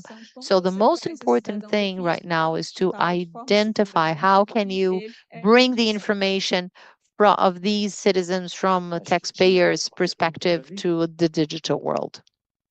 Olá, boa tarde. Good Obrigada afternoon. pela exposição. Queria fazer uma Thank pergunta you sobre for your usabilidade. presentation. I would like to Pensando ask you a para question o about skills. usuário, se ele In terms of quantos segundos from the talvez user's levaria perspective, para ele fazer how many essa seconds does it checagem take de uma faixa etária, for por exemplo? him to have an age verification, for example? How will that impact on the use of internet?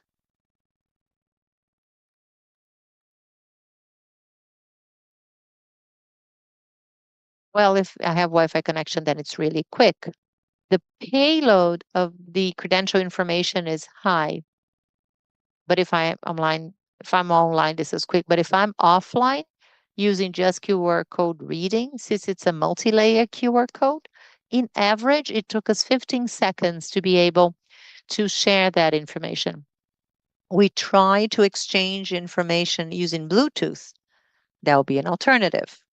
But Bluetooth involves other operational problems, and then it would take much longer because of times that it takes to pair devices. We are running tests faster, but it will depend a lot on the data that the user is trying to exchange. But it usually is from 10 to 15 seconds. It depends on what users will exchange, the information users will exchange. And the picture is stored. It is not exchanged with it. We have time for one final question. I'm Tiago.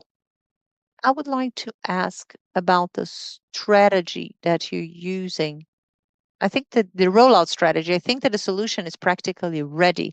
So how do you plan to implement or to roll out the use of these technology? Any strategy in place to put it in production? Thank you, Tiago. Today, the technical solution is developed and we are looking for partners. We are talking to some partners already, especially for the use case of access to restricted areas. We plan to run a pilot plan using this solution and to assess use, also to assess potential improvements and implement them and only then expand it. We cannot take a very innovative solution to 176 million of Brazilians without being careful and make step-by-step assessments. So we'll make this assessment and then we are going to roll out. Well, I think we should wrap up the session, but Germán and Aurelia are going to be here. You can, and Guilherme will be here. You can talk to them later. Thank you.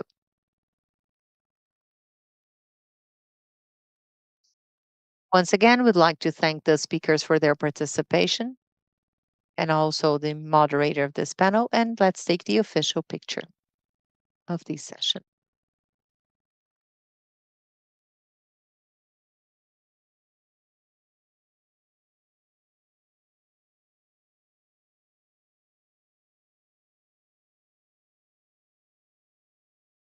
Again, thank you very much.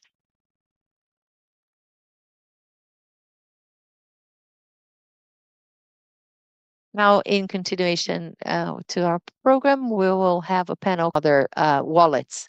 So this session will bring together representatives from different initiatives to share experiences and perspectives.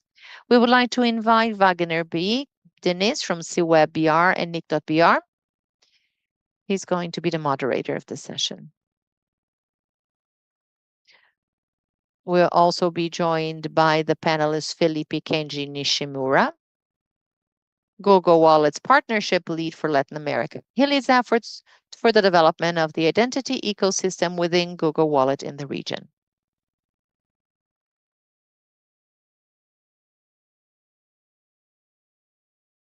He will be joined by Omar Shafiq, the founder and CEO of Havi, a digital identity infrastructure company that connects organizations to leading global digital credential ecosystems.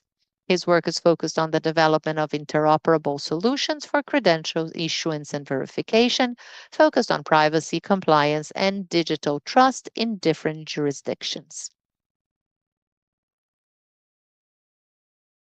For this session, we'll also have the participation of experts who will join us remotely. Fernando Moreira from Digital Sign,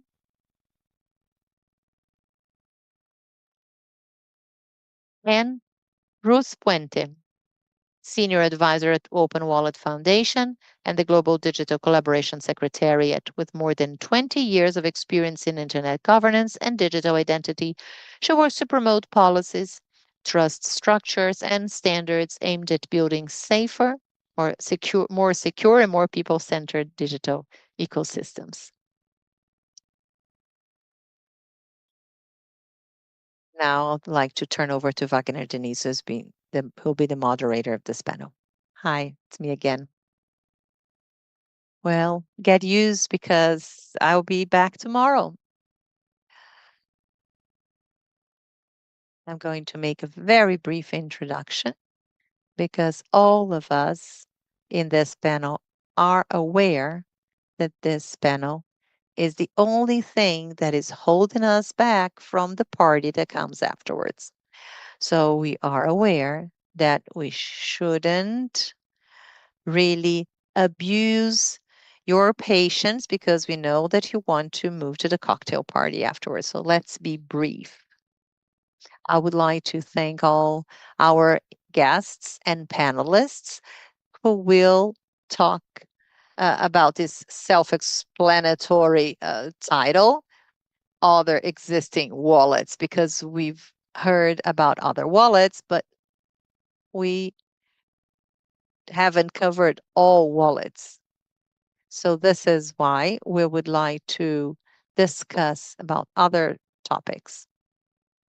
So we will not ask you any particular questions. We will leave up to you to talk about the other wallets. And I'm going to give the floor to Felipe Nashimura so that he can make his presentation. Thank you.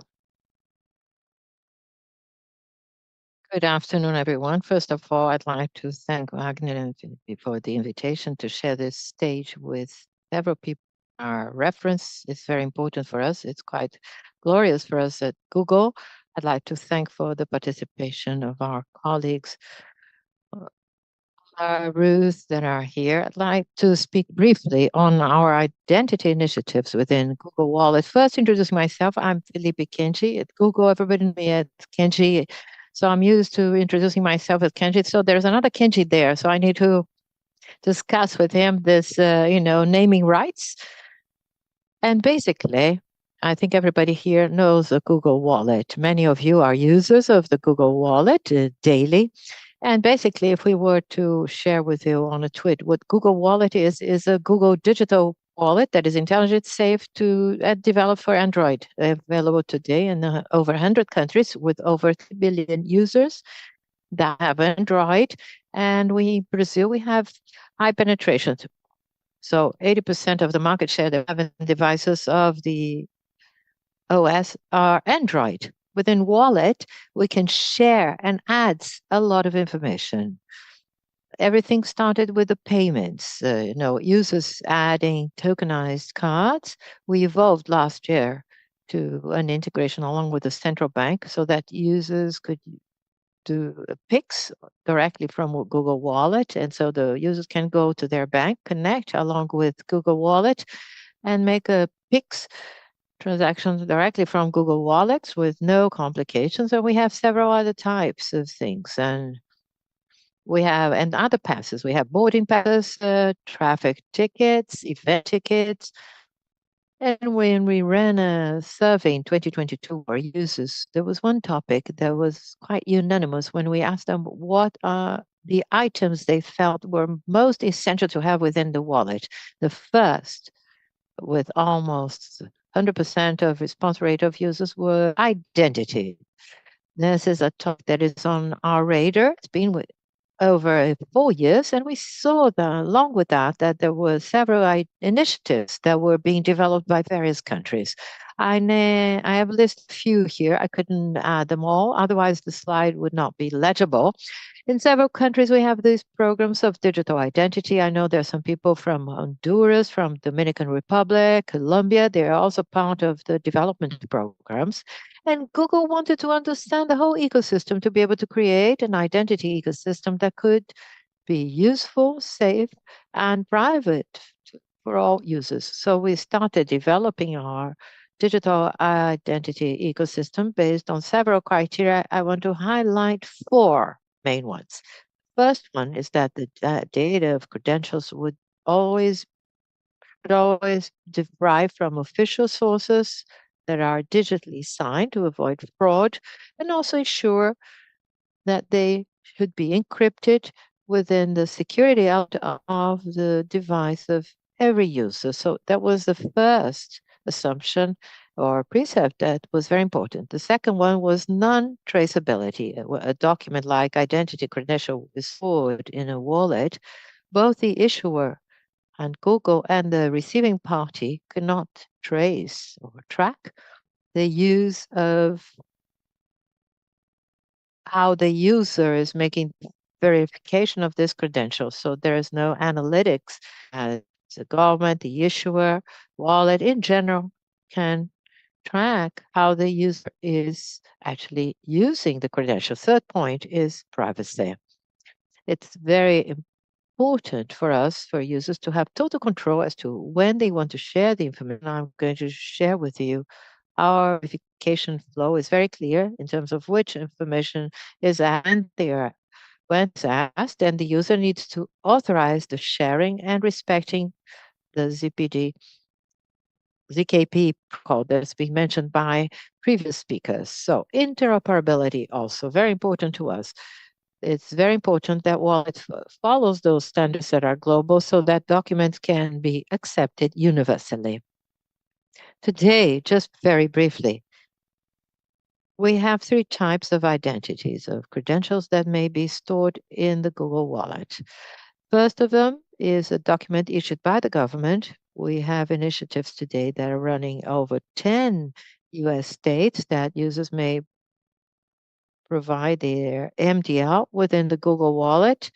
We have a case that was recently launched in India, Aadhaar. Over 1 billion Indian citizens can use the documents in our Google Wallet. We have some initiatives that are more emerging in France and Japan. We have a second case that are documents issued by Google that we call ID Pass. The idea of the ID Pass is basically to have the user to get his passport scanned, chip on the cover of the passport, makes official recognition, and then creates an identity. It's important to highlight that it's not an e-passport.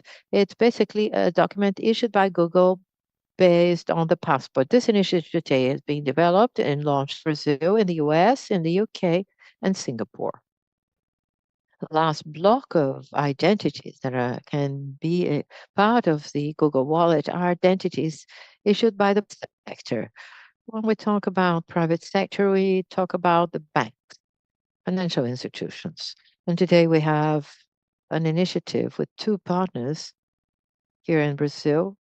Well, it's still a recent partnership, and we hope that by year end and next year, you should have some development regarding this kind of document. And then I've broken down into two use cases here in a simplified way to share with you as to how a user could use this credential, whether live or online. In the case of live or being presential, so the document issued by Google via the passport.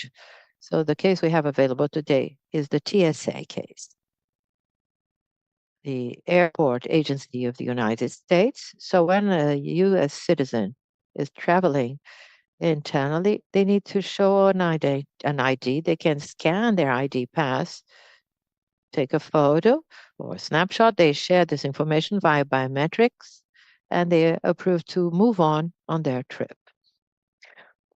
And the case that I think is most interesting in this presentation is the online, which is the Aadhaar. Aadhaar is one of the Indian identity cards. Well, over 1 billion citizens have Aadhaar available. And recently, we're able to work with the Indian government to enable the use of this document in the Google Wallet. Assume a user has, I have an illustration with 5 steps here. They want to verify the age of that is site specific. Once you have the number 1, it is suggested that they should have their age verification. You see all kinds of documents that they have provisioned, and they can choose so that they share the information. In the first case, they click. So they should have the document in the wallet. They click to verify, and then it pop up. You have the banner that pops here, the information requested, the name and age. The number 3, you see that they can share. 4th step, they have biometric verification. And 5th step, it is approved in a continuous flow, respecting privacy and also respecting the flow that is very linear and simple and user-friendly. And we have several websites receiving this kind of information of Aadhaar in the wallet. I listed 5 major websites of India that they're listed here at the bottom. So we're trying to absorb as much as possible of the market so that they can accept kind of the slide has been presented at various times in different ways. But the idea here is that we have 2 ways of making this online verification. First one on the left. So you have the issuing agencies, they connect within the Google Wallet, they provision a document. The document is connected to the API of the Chrome Android. So once you request this information in the piping, and then on the right, you have the receiving parties, well, they call relying parties. The parties that are going to request information, liquor stores, adult websites, or betting sites, etc. So if the user has this flow, need to verify the age. If the document is in the Google Wallet, the information is shared, always respecting use knowledge proof and standardization, W3C and ISO. At the receiving party. There's a second case in which the document doesn't to provisioned within the Google Wallet. It may be immediately connected to the platforms, Android and Chrome, to have this efficient sharing flow that users want to share. So just to close the summary I wanted to make of everything I've said is that we built this wallet experience to ensure that users can have safe validations with documents of official sources that are encrypted in a very respectful way. And I think the second point is that our idea is that when a document is provisioned within the Google Wallet, they don't have to go hit and serve all the time to overload the server of the issuer. So it's a way of our doing that to serve the requirements of the issuer in a more fluid way. So we are interoperable, respecting the user knowledge proof protocols and using standards that are universal to be globally accepted. I think this is it. Thank you. Thank you, Felipe. Thank you very much for your presentation. as I said, presenting another wallet in addition to those we have already seen. Now let's move on to Fernando Moreira from Digital Sign, following the order of presentations. Fernando, you have the floor now. You may move on. Good afternoon, everyone. I'm Fernando Moreira. I'm CEO of Digital Sign in Portugal, digital certification company accredited in IDAS and also Digital Sign in Bill, also accredited by ITI and ICP in Brazil. The case we want to share with you is a recent case that we have in Europe, in Portugal, with the order of doctors that asked the development of a wallet. All the doctors here in Portugal, including the issuance of the wallet with a certificate, a signature, and also the issuance of a verifiable credential in according to their specialty. Going to share some slides to help in my presentation. Can you see my slides?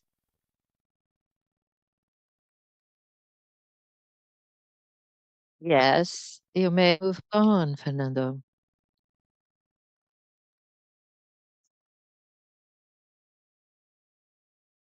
Would you just put on presentation mode?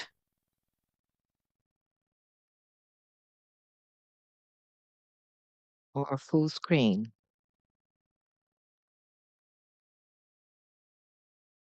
Can you see the slides? Yes, we can see the slides. Yeah, you may proceed. So basically, first slide is actually talking about the wallet in Europe. Basically, from the end of this year, all the member states have to provide a wallet to all citizens, including codified digital certificate, so that citizens may not only have a QID, basically identification of the citizens themselves, but the certificate so that they can actually sign any document. In the case of doctors, what was the point was to sign the electronic prescriptions used in Portugal. And we had the use of this wallet that will combine three components: qualified certificate, the wallet itself, and the qualified electronic station of the specialty, including a virtual card, so that doctors could present the certificate to third parties. Basically, up to today, we have, I'm sorry to interrupt, Fernando, we have the citizens in Portugal. Well, we're going to have an easier acquisition through a wallet. So the experience of doctors has much less friction. They only have to open at the beginning of their daily work. They have to open the app, the application, and via PM or SIB on the devices, they can actually make the signature. They don't need SMS or card readers. Hence, it turns the process much more nimble and easier. This is an overview of what will be this professional access to doctors. So you have the card of the doctor, the identification of the doctor, and then we have attribute certificate QEAA, identifying the specialty of the doctor, cardiologist. Depending on the expertise or specialty, they can issue the certificates according to their specialty, the qualified certificate, so that they can sign the electronic prescriptions and all the documents that the doctors must use.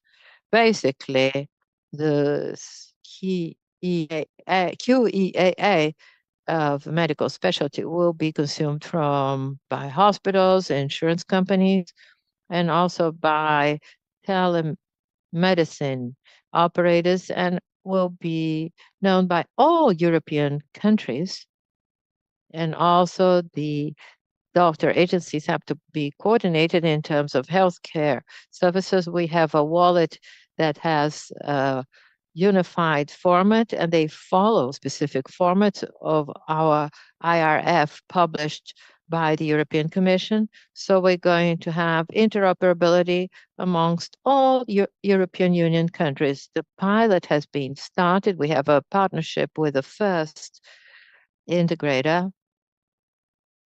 with a group of doctors. So we are at the initial phase of the project, but we already have the expectation of having a significant number of doctors to be part of this pilot phase and then expand to the 64,000 doctors, the number of doctors we have registered.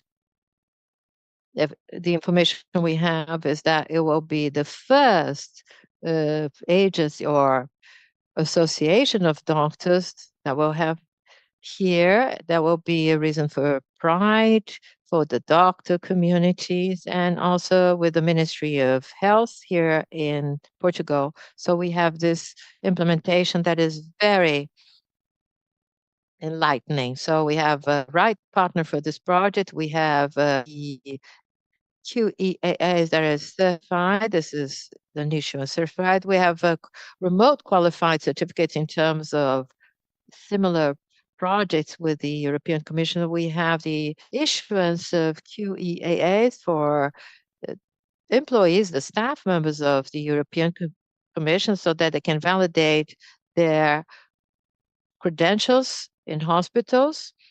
And thus, basically, this is what we had as a presentation that I wanted to share with you and actually make it available to clarify some issues that may be arrive the audience. Thank you very much. Thank you very much, Fernando, for your presentation. Now we're going to see yet another case of other tools that are used, and we're going to Omer Shafiq.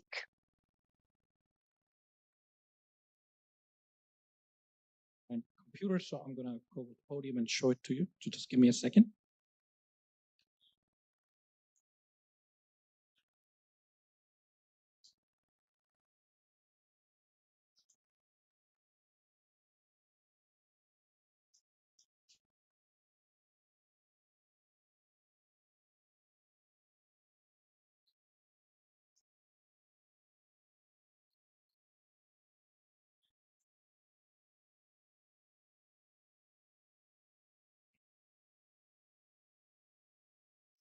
Do you have an HDMI cable or something?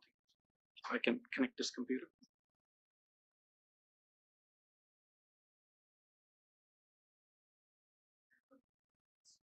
Yeah.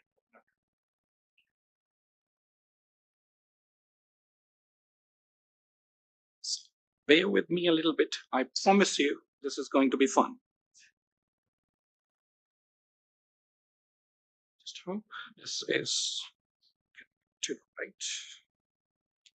Well, to begin with, honestly, I'm far from home.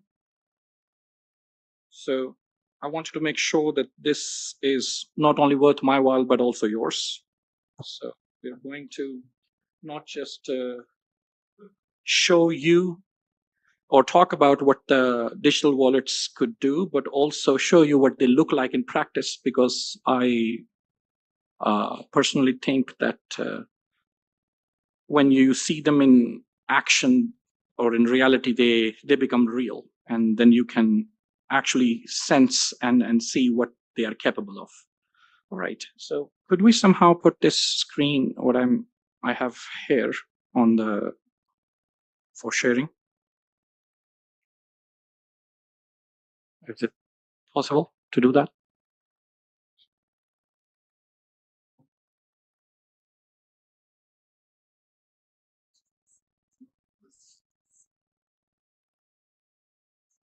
So this is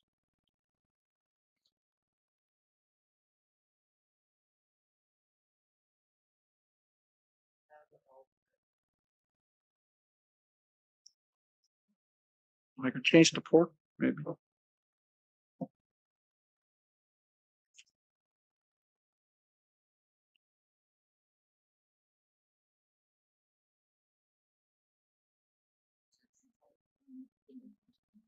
No, actually, I also want to show demos, so it has to be from this computer. So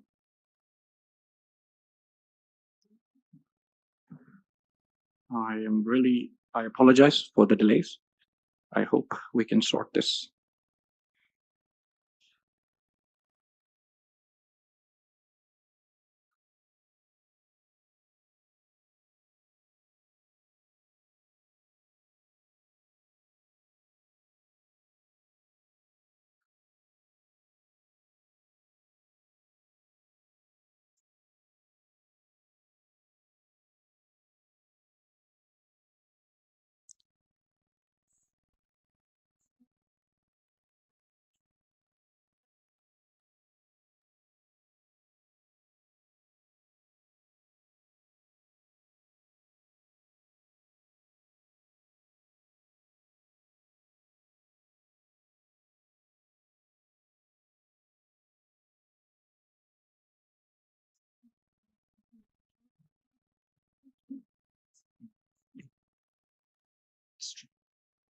You are a lifesaver.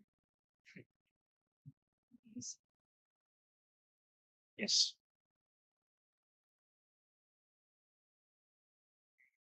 Okay.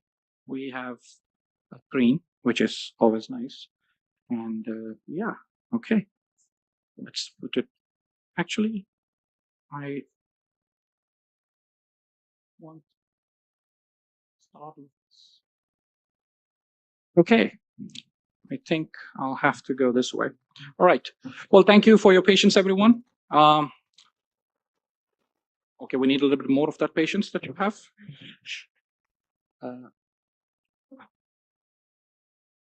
Okay. All right. I think we're on. Well, we'll be, of course, looking at some of the European Union digital wallets, but not just those, but maybe we'll also look at some EU business wallets. Those, I think, will be the next generation of how businesses would operate using the digital identity wallets. Now, to give you a little bit of an intro about myself, my name is Umar. I am from Finland, Helsinki. A bit too far from here, but and for the people who don't know about Helsinki or Finland, it's the place which gave birth to Linux, Git, our favorite game, Angry Birds, and Clash of Clans. So, all right, for a country of that size, it has done some really tremendous things, given it built Nokia. To begin with, I'm the founder and CEO at Hovi, and we help businesses and public sector to integrate with EU and non-EU trust ecosystems. With our headquarters in Helsinki, we work with customers across Asia Pacific, Latin America, and in Europe. When I say we work with EU and non-EU trust ecosystems, we work with almost every existing ecosystem, trust ecosystem on the planet, including EU digital identity wallets, and MOSIP, Entra, Microsoft Entra, Polygon, Ethereum, which was initially, recently actually adopted by government of Bhutan and, to my surprise, government of Palau as well. So the easiest way you can think what I do or what Hovi does is to think of us like Stripe, like an intermediary layer that helps you integrate verifiable credential technology into your products and services as a government or as a private sector company. So what Stripe did for payment gateways, giving you access to all these Visa, MasterCard, PayPal, crypto payments. We do similar, but we do that for identity, where we give you access to all these different trust ecosystems. You could plug them in and just start working with them right away without worrying about compliance and infrastructure and whatnot. Now, there are several wallets that are out there being worked on, being launched. We have heard some really amazing things today from a lot of speakers, so I don't want to repeat a lot of the stuff. So maybe I'll fast track this presentation a little bit, but to just show you the wallets you see on the screen are the French wallet from the government of France Identité, which has actively right now 4 million active users in production, where the one on the right is the German wallet, which is their initiative to kickstart the German national identity one more time, and the Finnish one from Finland, which is also done by the DVV, the Digital Population Government entity. And what these wallets let you do is to put credentials and prove all different kind of things like age, licensing, identity, and whatnot. And as I mentioned, I don't want to repeat myself, so I'll just go through some next stuff. For example, business wallets. That's something nobody has talked about today, so perhaps we can look at that a little bit.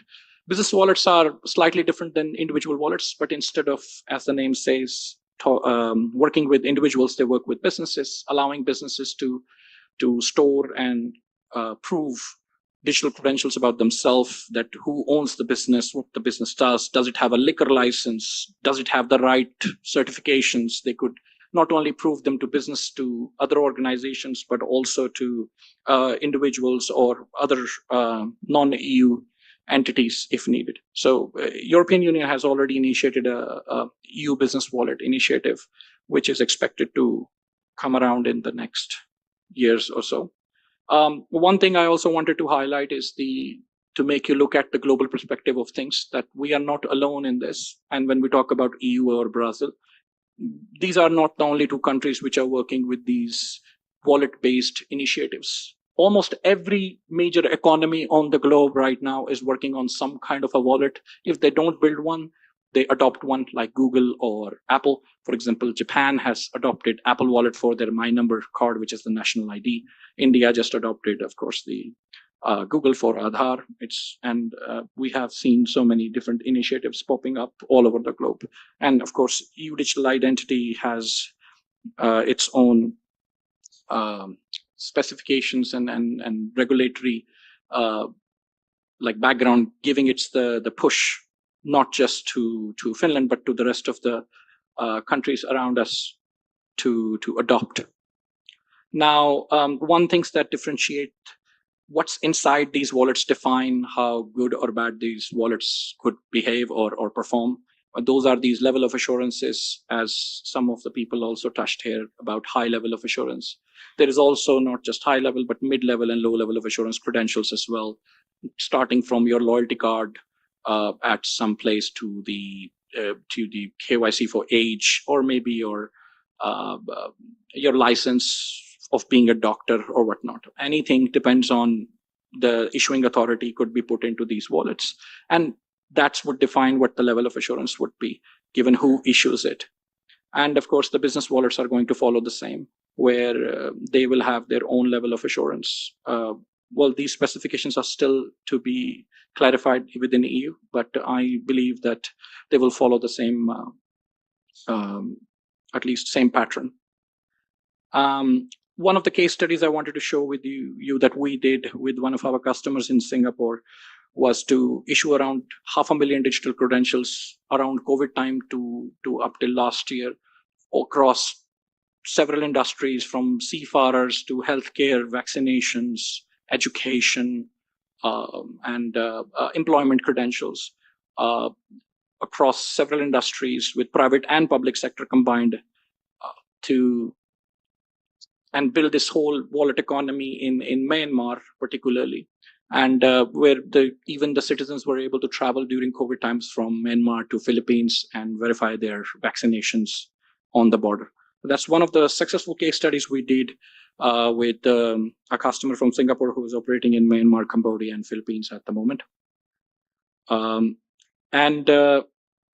The opportunities around this are tremendous. The use cases, which I believe very less people talk about, but an age verification is the tip of the iceberg. I think there is more to it. There is ability to do consent verification, to payment authorization, passwordless authentication, and whatnot. So there's a lot to be done or could be done with this technology.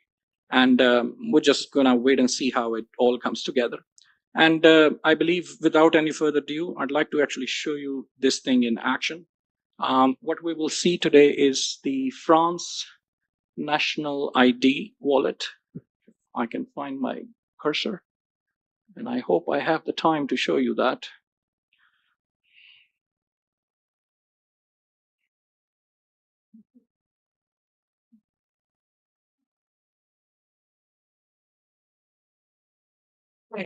So what you see on the screen is on the right side is my phone, on which I am opening French government national EU digital ID wallet, which has a digital credential of Marie, who is a national citizen of France, and she has the ability to, of course, verify herself and whatnot. So let's start with the quick journey of her planning to throw a party, in which she's going to go to a alcohol store and online store and probably buy some gin and maybe some vodka. Why not? She wants to throw a good party. And when she wants to check out, she has to verify her age, so an identity in a compound action. And in order to do that, she needs to verify it with her digital identity wallet. In this scenario, we're going to use Marie's digital ID credential. I'm going to scan this. I hope this scans, because this is far from my screen. Okay.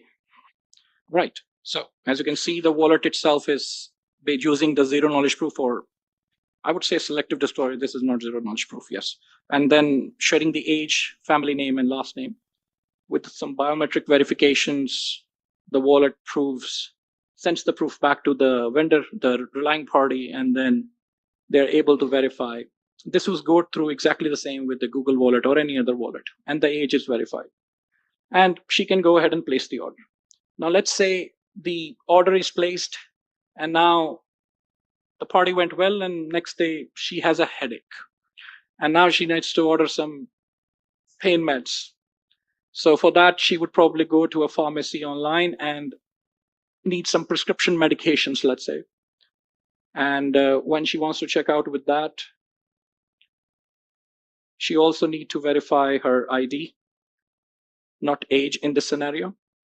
And to do that, she do the same.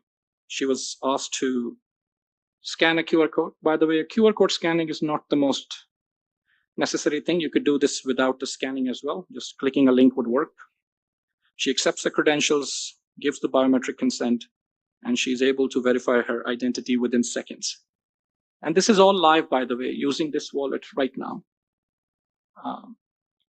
I had a recording, but I thought it would be fun to show you it actually happening. Now, let's say the meds are coming through, and she needs to basically verify her identity at a post office to pick her meds up. And for that purposes, let's just bring this browser in, because Chrome happens to be better. Thank you, Philip, for that. So let's do the, yes, ePost. All right, so she goes to the post office. She wants to pick up her package, and this is going to require no internet, because maybe there's no internet. She goes to pick up the package, and she uses MDoc based credential here, for the people who want to know what's. And they ask her, can you show us your digital credential? Let's also make this slightly smaller. Okay, I'm gonna give up a little bit and just move the window. Okay. And just open this from here, and they're gonna be like, okay, can you just. And they scan her QR code, which I hope cleaning the camera would help. Yes. And then connect to the wallet. So this happens over the low Bluetooth connection without any internet required. The relying party connects with the user using the photo ID credential. The user gives the consent with the biometrics, and then they are able to verify the photo ID and check if it's the same person who should pick up the credential. These are ISO MDocs, by the way, -5. I don't remember the full protocol. but so they're like proximity-based credentials. Now, there's one last thing I want to show you. It's pretty recent. We recently did it, and I think it's pretty cool. It's regarding AI agents. I hope it can be shown here because I have a video for that, because I think it would be slightly tricky to show it in live because I have to make calls for that one.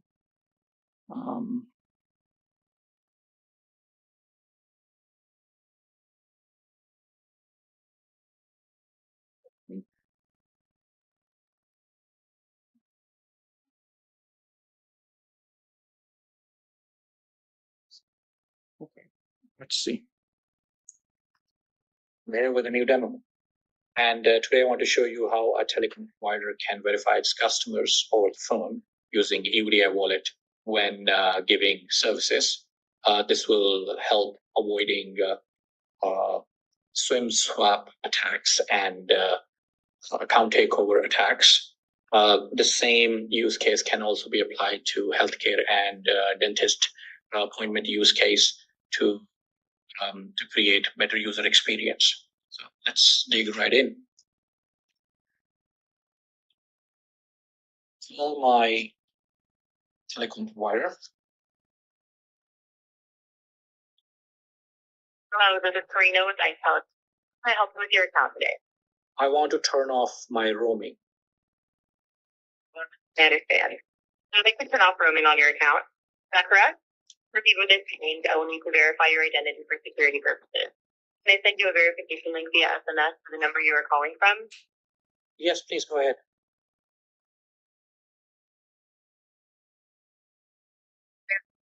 Send the verification link to your phone via SMS. Please take your time to open it and complete the verification through your EDI wallet. I will be right here waiting for you to finish. So in this scenario, we're using a German EUDI wallet.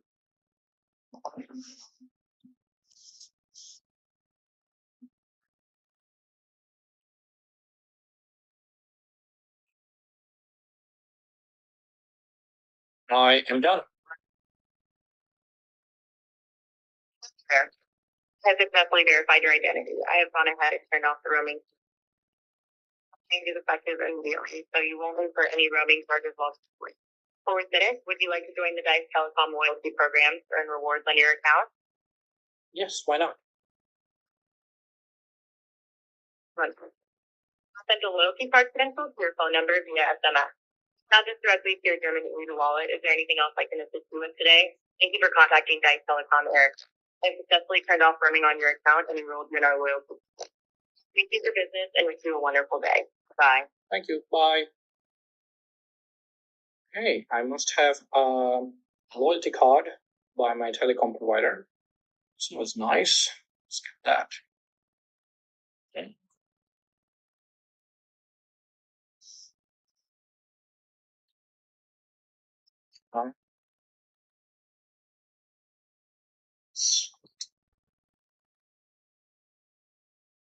All right. I just need 30 more seconds. I'm aware I'm over time, so my apologies for that. I wish this setup was done more fluently, so we would have been able to finish this really quickly. So I just need 30 more seconds because I'm on the last slide, actually. So I just want to conclude myself. So I believe there's a strategic opportunity here, not for the public sector, but also for the private sector to work on this adoption from the use case perspective and start building things. And at the closing remarks would be more around that the digital wallets and verifiable credentials are a global movement, and you should look at it that way. And you don't need to wait for a legislation or somebody to build something because it's out there with MOSIP, with Google, with EUDI. And I think definitely you should, if you have an idea or your organization wants to work with something, you should definitely go ahead and do it. And global interoperability is not that far away, where credentials issued in Brazil will be verifiable in Europe. I think that's not a far-fetched idea, given the standardization we are looking at with OpenID. And it's an opportunity which I think is once in a long time has occurred for public and private sectors globally. Thank you, everyone.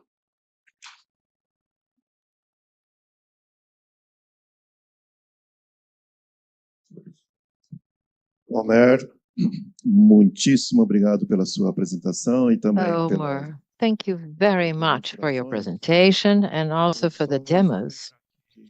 I just hope that you have bought an amount sufficient of vodka in that presentation to be able to share with everyone during our cocktail party. Your vodka purchase, the demo was very convincing. And well, in the med purchase presentation, I suggest you buy some glucose to offset the vodka we're going to drink tonight. Thank you very much. Omer, I'd like to turn over to Ruth Puente. Please, Ruth, the floor is yours. Thank you very much for the invitation. It's a pleasure for me personally. And I have the pleasure as with Harmod, Farragut, and Everton. So it's very good to be here. Switch to English. So basically, the Open Wallet Foundation is part of Linux Foundation. I will explain what we are not at the beginning and then explain what we are focusing on. A lot of people think that we create standards or we create wallets, but we contribute to that, but we are working on the middle. And so we use a lot the analogy of the browser. And so this is like a sandwich, and we focus on the middle layer. So we have the standards and then the wallet, and we use the browser because it's in the case of what we are focusing on, it would be something like Chromium or WebKit. So you have the browser, the Chrome Safari, and then you have different standards. But in this case, Open Wallet Foundation is gathering a different community of developers and contributors, creating the open source foundations for countries, for companies to reduce costs, and also to access to a more secure infrastructure, and also help to with interoperability as well as facilitate certification. So that is the core part of the Open Wallet Foundation community and work. And I will show you a bit of what are the projects behind this. So far, the code contributors are about 30 so far. And this, depending on the maturity they have, the technical advisory committee assess them. And so the labs are the ones that are just starting. And then we have the impact ones that are ready for prime time and ready to scale as well. And I will show you some of the examples that we have within those more than 30 projects that are contributors to the Open Wallet Foundation with their open source code. Some of you may know Multipass already. They are part of Google, and so they contributed this code to Open Wallet Foundation. And they moved to a more shared governance model. This is using by the European Commission on their EIDAS2 reference implementation. And also they graduated last year from labs to the growth project. And then also one that you also may be familiar with is the Occupy example. And so this project is the most mature one so far in the Open Wallet Foundation, and they are part of the Impact project, and they are used. This code is used widely within Canada, India, and Asia, and so on. These are just examples, but within those list of 30 projects, we have also Credo, Bifold. Credo is used by Ireland, for example. So there are a lot of implementation and adoption of those codes. And so basically the community is built by different developers of open source, these contributors, as I showed you, and also the different companies that contribute their money to make this possible. And we have a governing board and then the technical advisory committee that assess all the different contributions. And then the associate sponsors, which are non-for-profit organizations that join for free to this community as well. And so lately, not only we have been focusing on helping to provide this open source core foundation for to be available for countries and also for companies, but making sure that to bridge the gap between the private sector and public sector and how to advance on that partnership, because it is so the key credentials come from the public sector, whether that it is identity health, and then the tech stack is built by the private sector. So how we make sure to have a secure and trusted infrastructure by having everyone on the table. And so we started some steps towards that. So not only working with the developers, but also how to bridge the different expectations and regulation from the public sector. And so to bring them together to dialogue, we created, along with the ITU, the Open Wallet Forum, and a specific committee with different governments that they would like to talk about wallets, to share experiences, lessons learned, and also to share what is going on their jurisdictions in terms of building different policies, public policy related to credentials and wallets as well. So far, the committee has around 35 countries plus intergovernmental organizations as observers. So far, they are working on testing interoperability of different credentials. Brazil is also part of this committee. And then, given that different intergovernmental organizations and other standards organizations ask us how we can make sure to have everyone on the table, because this is not only about government, or this is not only about, say, companies and developers, but also we have other UN system agencies that manage different credentials, and also different SDOs as well. So how to bring everyone together. And so that's why the Global Digital Collaboration started, created by the Open Wallet Foundation in collaboration with the Swiss government. And there, last year we had the first conference, and this year we created the council, formalizing that relationship with 40 different entities and 4 different groups, including companies, member states, NGOs, and IGOs. And within that, for example, Brazil is co-chairing the member states, Google the companies group, and World Bank the IGO, and IATA the NGO. And so they co-create the strategy of the Global Digital Collaboration. And then we have the co-organizers that include all the relevant stakeholders, including SDOs, and also IGOs as well, that co-create the agenda of that conference. So this year will be from September 1st to 3rd in Palex, Geneva.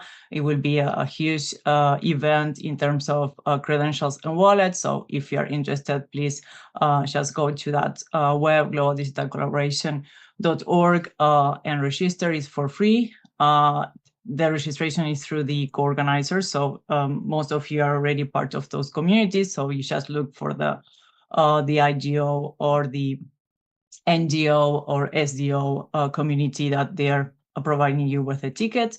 And then if you also would like to be part of the task forces, such as Age Assurance, Trust Registries, or Device API for ID solution, which include hardware requirements in terms of wallets, please also, you have the contact details of the secretariat there. We would like you to welcome there as well. And also, if you like to have more information about the Open Wallet Foundation and their special groups or working groups, you have also the those links there. And thank you very much for everything.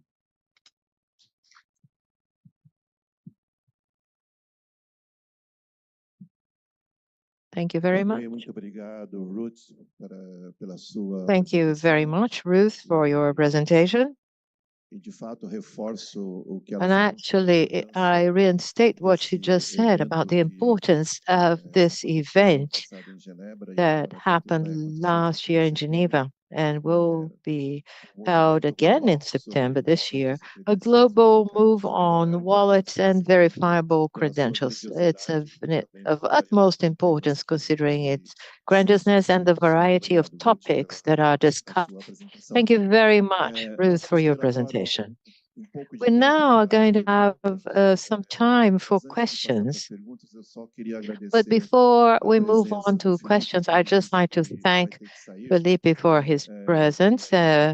He said he needs to leave. He has an appointment, and I'd like to thank you, Felipe, very much for your presence, for your sharing your view or Google's view on this topic. Thank you very much, and feel free to leave whenever you need to. Thank you very much. Thank you very much, Wagner and Henrique, for the invitation. I have to leave now, but I'll be here tomorrow. If you have any questions on Google's wallet, we're totally open to talk about it. Thank you very much, Felipe. Well, we have a few minutes, so if you have questions, please raise your hands and we can have questions for any of the three panel members. And I'd like to ask a question now that drew my attention, a number that Omar shared in his presentation, a number that is quite striking. By 2030, we're going to have about 2.8 billion AI agents on the web, right? And in a panel today, early in the afternoon, late morning, Beatrice from the Chief of Staff Office of the government said she had on her radar the need for us to think about verifiable credentials for AI agents so that the AI agents can actually be authenticated as an agent that may act on our behalf, and they are checked whether they're doing that correctly. My question to you is how you perceive that, if there is any movement or if there is any concern already of developing some kind of verifiable credentials or possibly of putting them in wallets, well, having AI agents on the web that are operating and acting on behalf of the users. So I'd like to start with Omar and then Fernando and then Ruth, please. Thank you very much for the question. Well, I'd like to start with another fact that as of last week, the total traffic of the internet, 57% of the traffic is from the AI agents. You could look it up. Cloudflare have just announced some numbers. If I'm correct, it's more than 50%, but if I remember it right, it's 57%, which means that humans at the moment have less traffic on the internet. So by 2030, we are definitely expecting, if it keeps moving in the same trajectory that we keep building autonomously, the AI agents are going to have much more delegated tasks on behalf of us.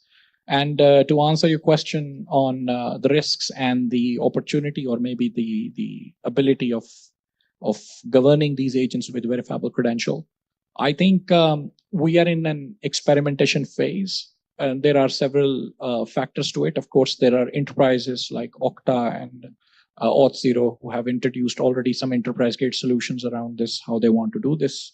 But then on the other hand, public blockchains like Ethereum, and they have built their own EIPs, if I'm not wrong, with the agentic identity as well. And then there is MasterCard and some other organizations like Google who have been working particularly towards agentic payments-based intent. And so what is going to be the winner is slightly hard to say. But based on the previous war of adoption or standardization that we have seen regarding verifiable credentials, how 7-8 years ago we started with specific standards and now we are here with the hype. OID4 VCIVP 1.0, which I actually demoed today for you with the AI agents actually. So it is no doubt that we could build stuff with it. I just showed you that we made an AI agent interact with wallets and with the digital credentials, and we have actually done the other way as well. But what risks lie beneath them, those are a little bit too early to say anything about it, because it's just like we're just getting started with this. In terms of opportunity and ability, I certainly think it works, because I have a very simple phenomenon on this. AI agents, they try to behave like humans. They do tasks on our behalf. They are goal driven, just like us. And why give them an identity that is API key driven? Give them an identity that is also in the similar lens as the humans, which is that, okay, we as people, we have our wallets and credentials in them, either leather wallets or digital wallets. Let's try to give AI agents also digital wallets and credentials and govern them with them, creating a governance ecosystem.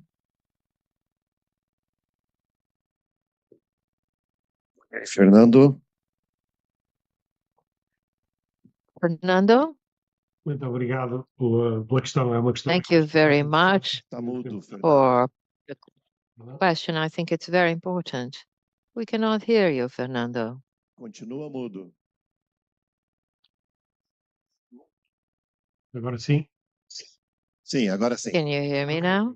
Yes. Acho que é uma questão Thank you. bastante interessante. I think que ela colocaram. very interesting question that you have put, and we have been thinking as organization, we're focusing on this topic recently.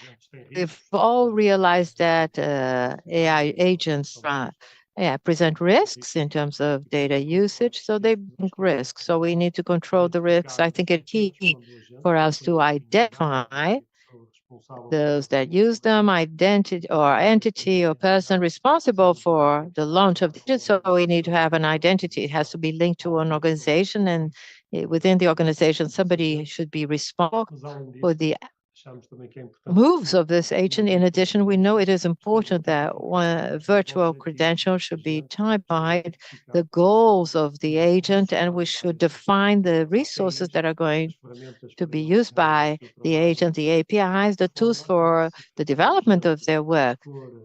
Well, if the agent is kidnapped or sequestrated, or there is some issue that the agent is not authorized to carry out, we can identify through certain logs that should be maintained through timestamp to ensure the integrity of the log, and it should enable the verification of some kind of deviation of an initial intent once the agent is launched. So this is important in terms of accountability. We've had incidents with agents that deleted databases that have performed other actions that were not those that were intended. If we don't take care of that, of identifying the action of the agent and the tools the agent may have access to and verifiable credentials, well, we have a sort of numbness in the legal stance that should be taken care of. The organizations should have interest in creating protections and creating the boundaries, the legal boundaries and the guardrails that are necessary so that if something goes wrong, they can actually restrict accountability and check who is accountable in the case something happens that is not expected. So we believe this is going to be a critical aspect. As the colleague mentioned, we have over 50% of traffic originated by AI agents. So we have a legal emptiness in terms of accountability at the stage that is quite big. This will be one of the topics that quickly the regulators will have to look into. We know AI is moving faster than regulation. So we have here in Europe the AI Act that today we realize at some points delayed that were implemented, that was to be in August, and they postponed to December this year. And we have all the critical activities, well, King, telcos, etc. So there is an ensemble of obligations those critical organizations, critical services have they cover in the AI Act, but we're still at a very initial stage. But I think it's an excellent opportunity for the community to get together, start arranging those services and those critical entities on the internet. Obrigado, Fernando. Ruth? Thank you, Fernando. Thank you for the Ruth? question. We think that the AI will. Muda. Okay. Hello. Do you hear me? Yes. No. No. I don't know what's going on because I'm not muted here on the Zoom, so not sure what's going on. Ainda não. Maybe something with the connection. Do you hear me now? Agora? Ok. Ok now. Okay, Agora sim. probably was something with the connection because I wasn't muted. But yeah, so thank you for the question. Yeah, we see a lot of this stuff, how it's influencing the different discussions and also projects. Lately, we some of the Open Wallet Foundation members, such as Google, MasterCard, Visa, they are jointly discussing on, for example, Asian e-commerce and how that is transforming the different transactions, and how together with different SDOs such as Envigo or Fido, they are working to ensure that things remain transparent and secure beyond this great impact to payments and different e-commerce so far. Ok. Obrigado. Alguém tem alguma pergunta para Thank you. Any questions from the audience? Ok, já entendi. I understand your message. O coquetel já está servido. The cocktail party has been served, so we can wrap up this session. And I would like to thank Ruth, Fernando, and also Omar for their contribution and for their presentations on other types of wallet and what has been done in this environment. So thank you very much to your panelists who shared this knowledge with us. I'd like to thank the audience for attending. I hope to see you soon. And for those who are in the room, tomorrow we'll continue this event. So thank you very much. And I'll give the word back to the Master of Ceremonies for his closing remarks. Thank you. Going to wrap up today. Thank you. I would like to thank the participants and the panelists for their contributions and also the moderator. And I'd like to ask you to take the official photo for this panel, please.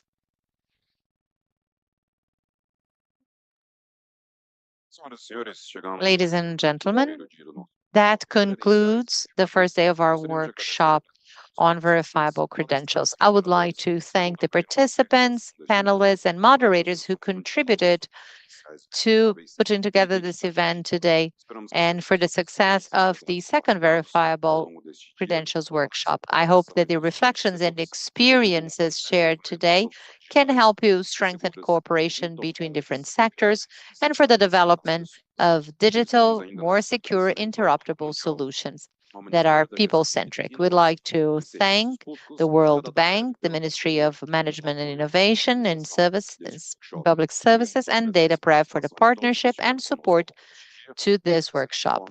We'd also thank specifically the participants who followed us online. So that wraps up our live programming. We wish you night, evening, and safe travel back home. Those who are in the room are invited to join us in the cocktail party. And thank you. See you tomorrow.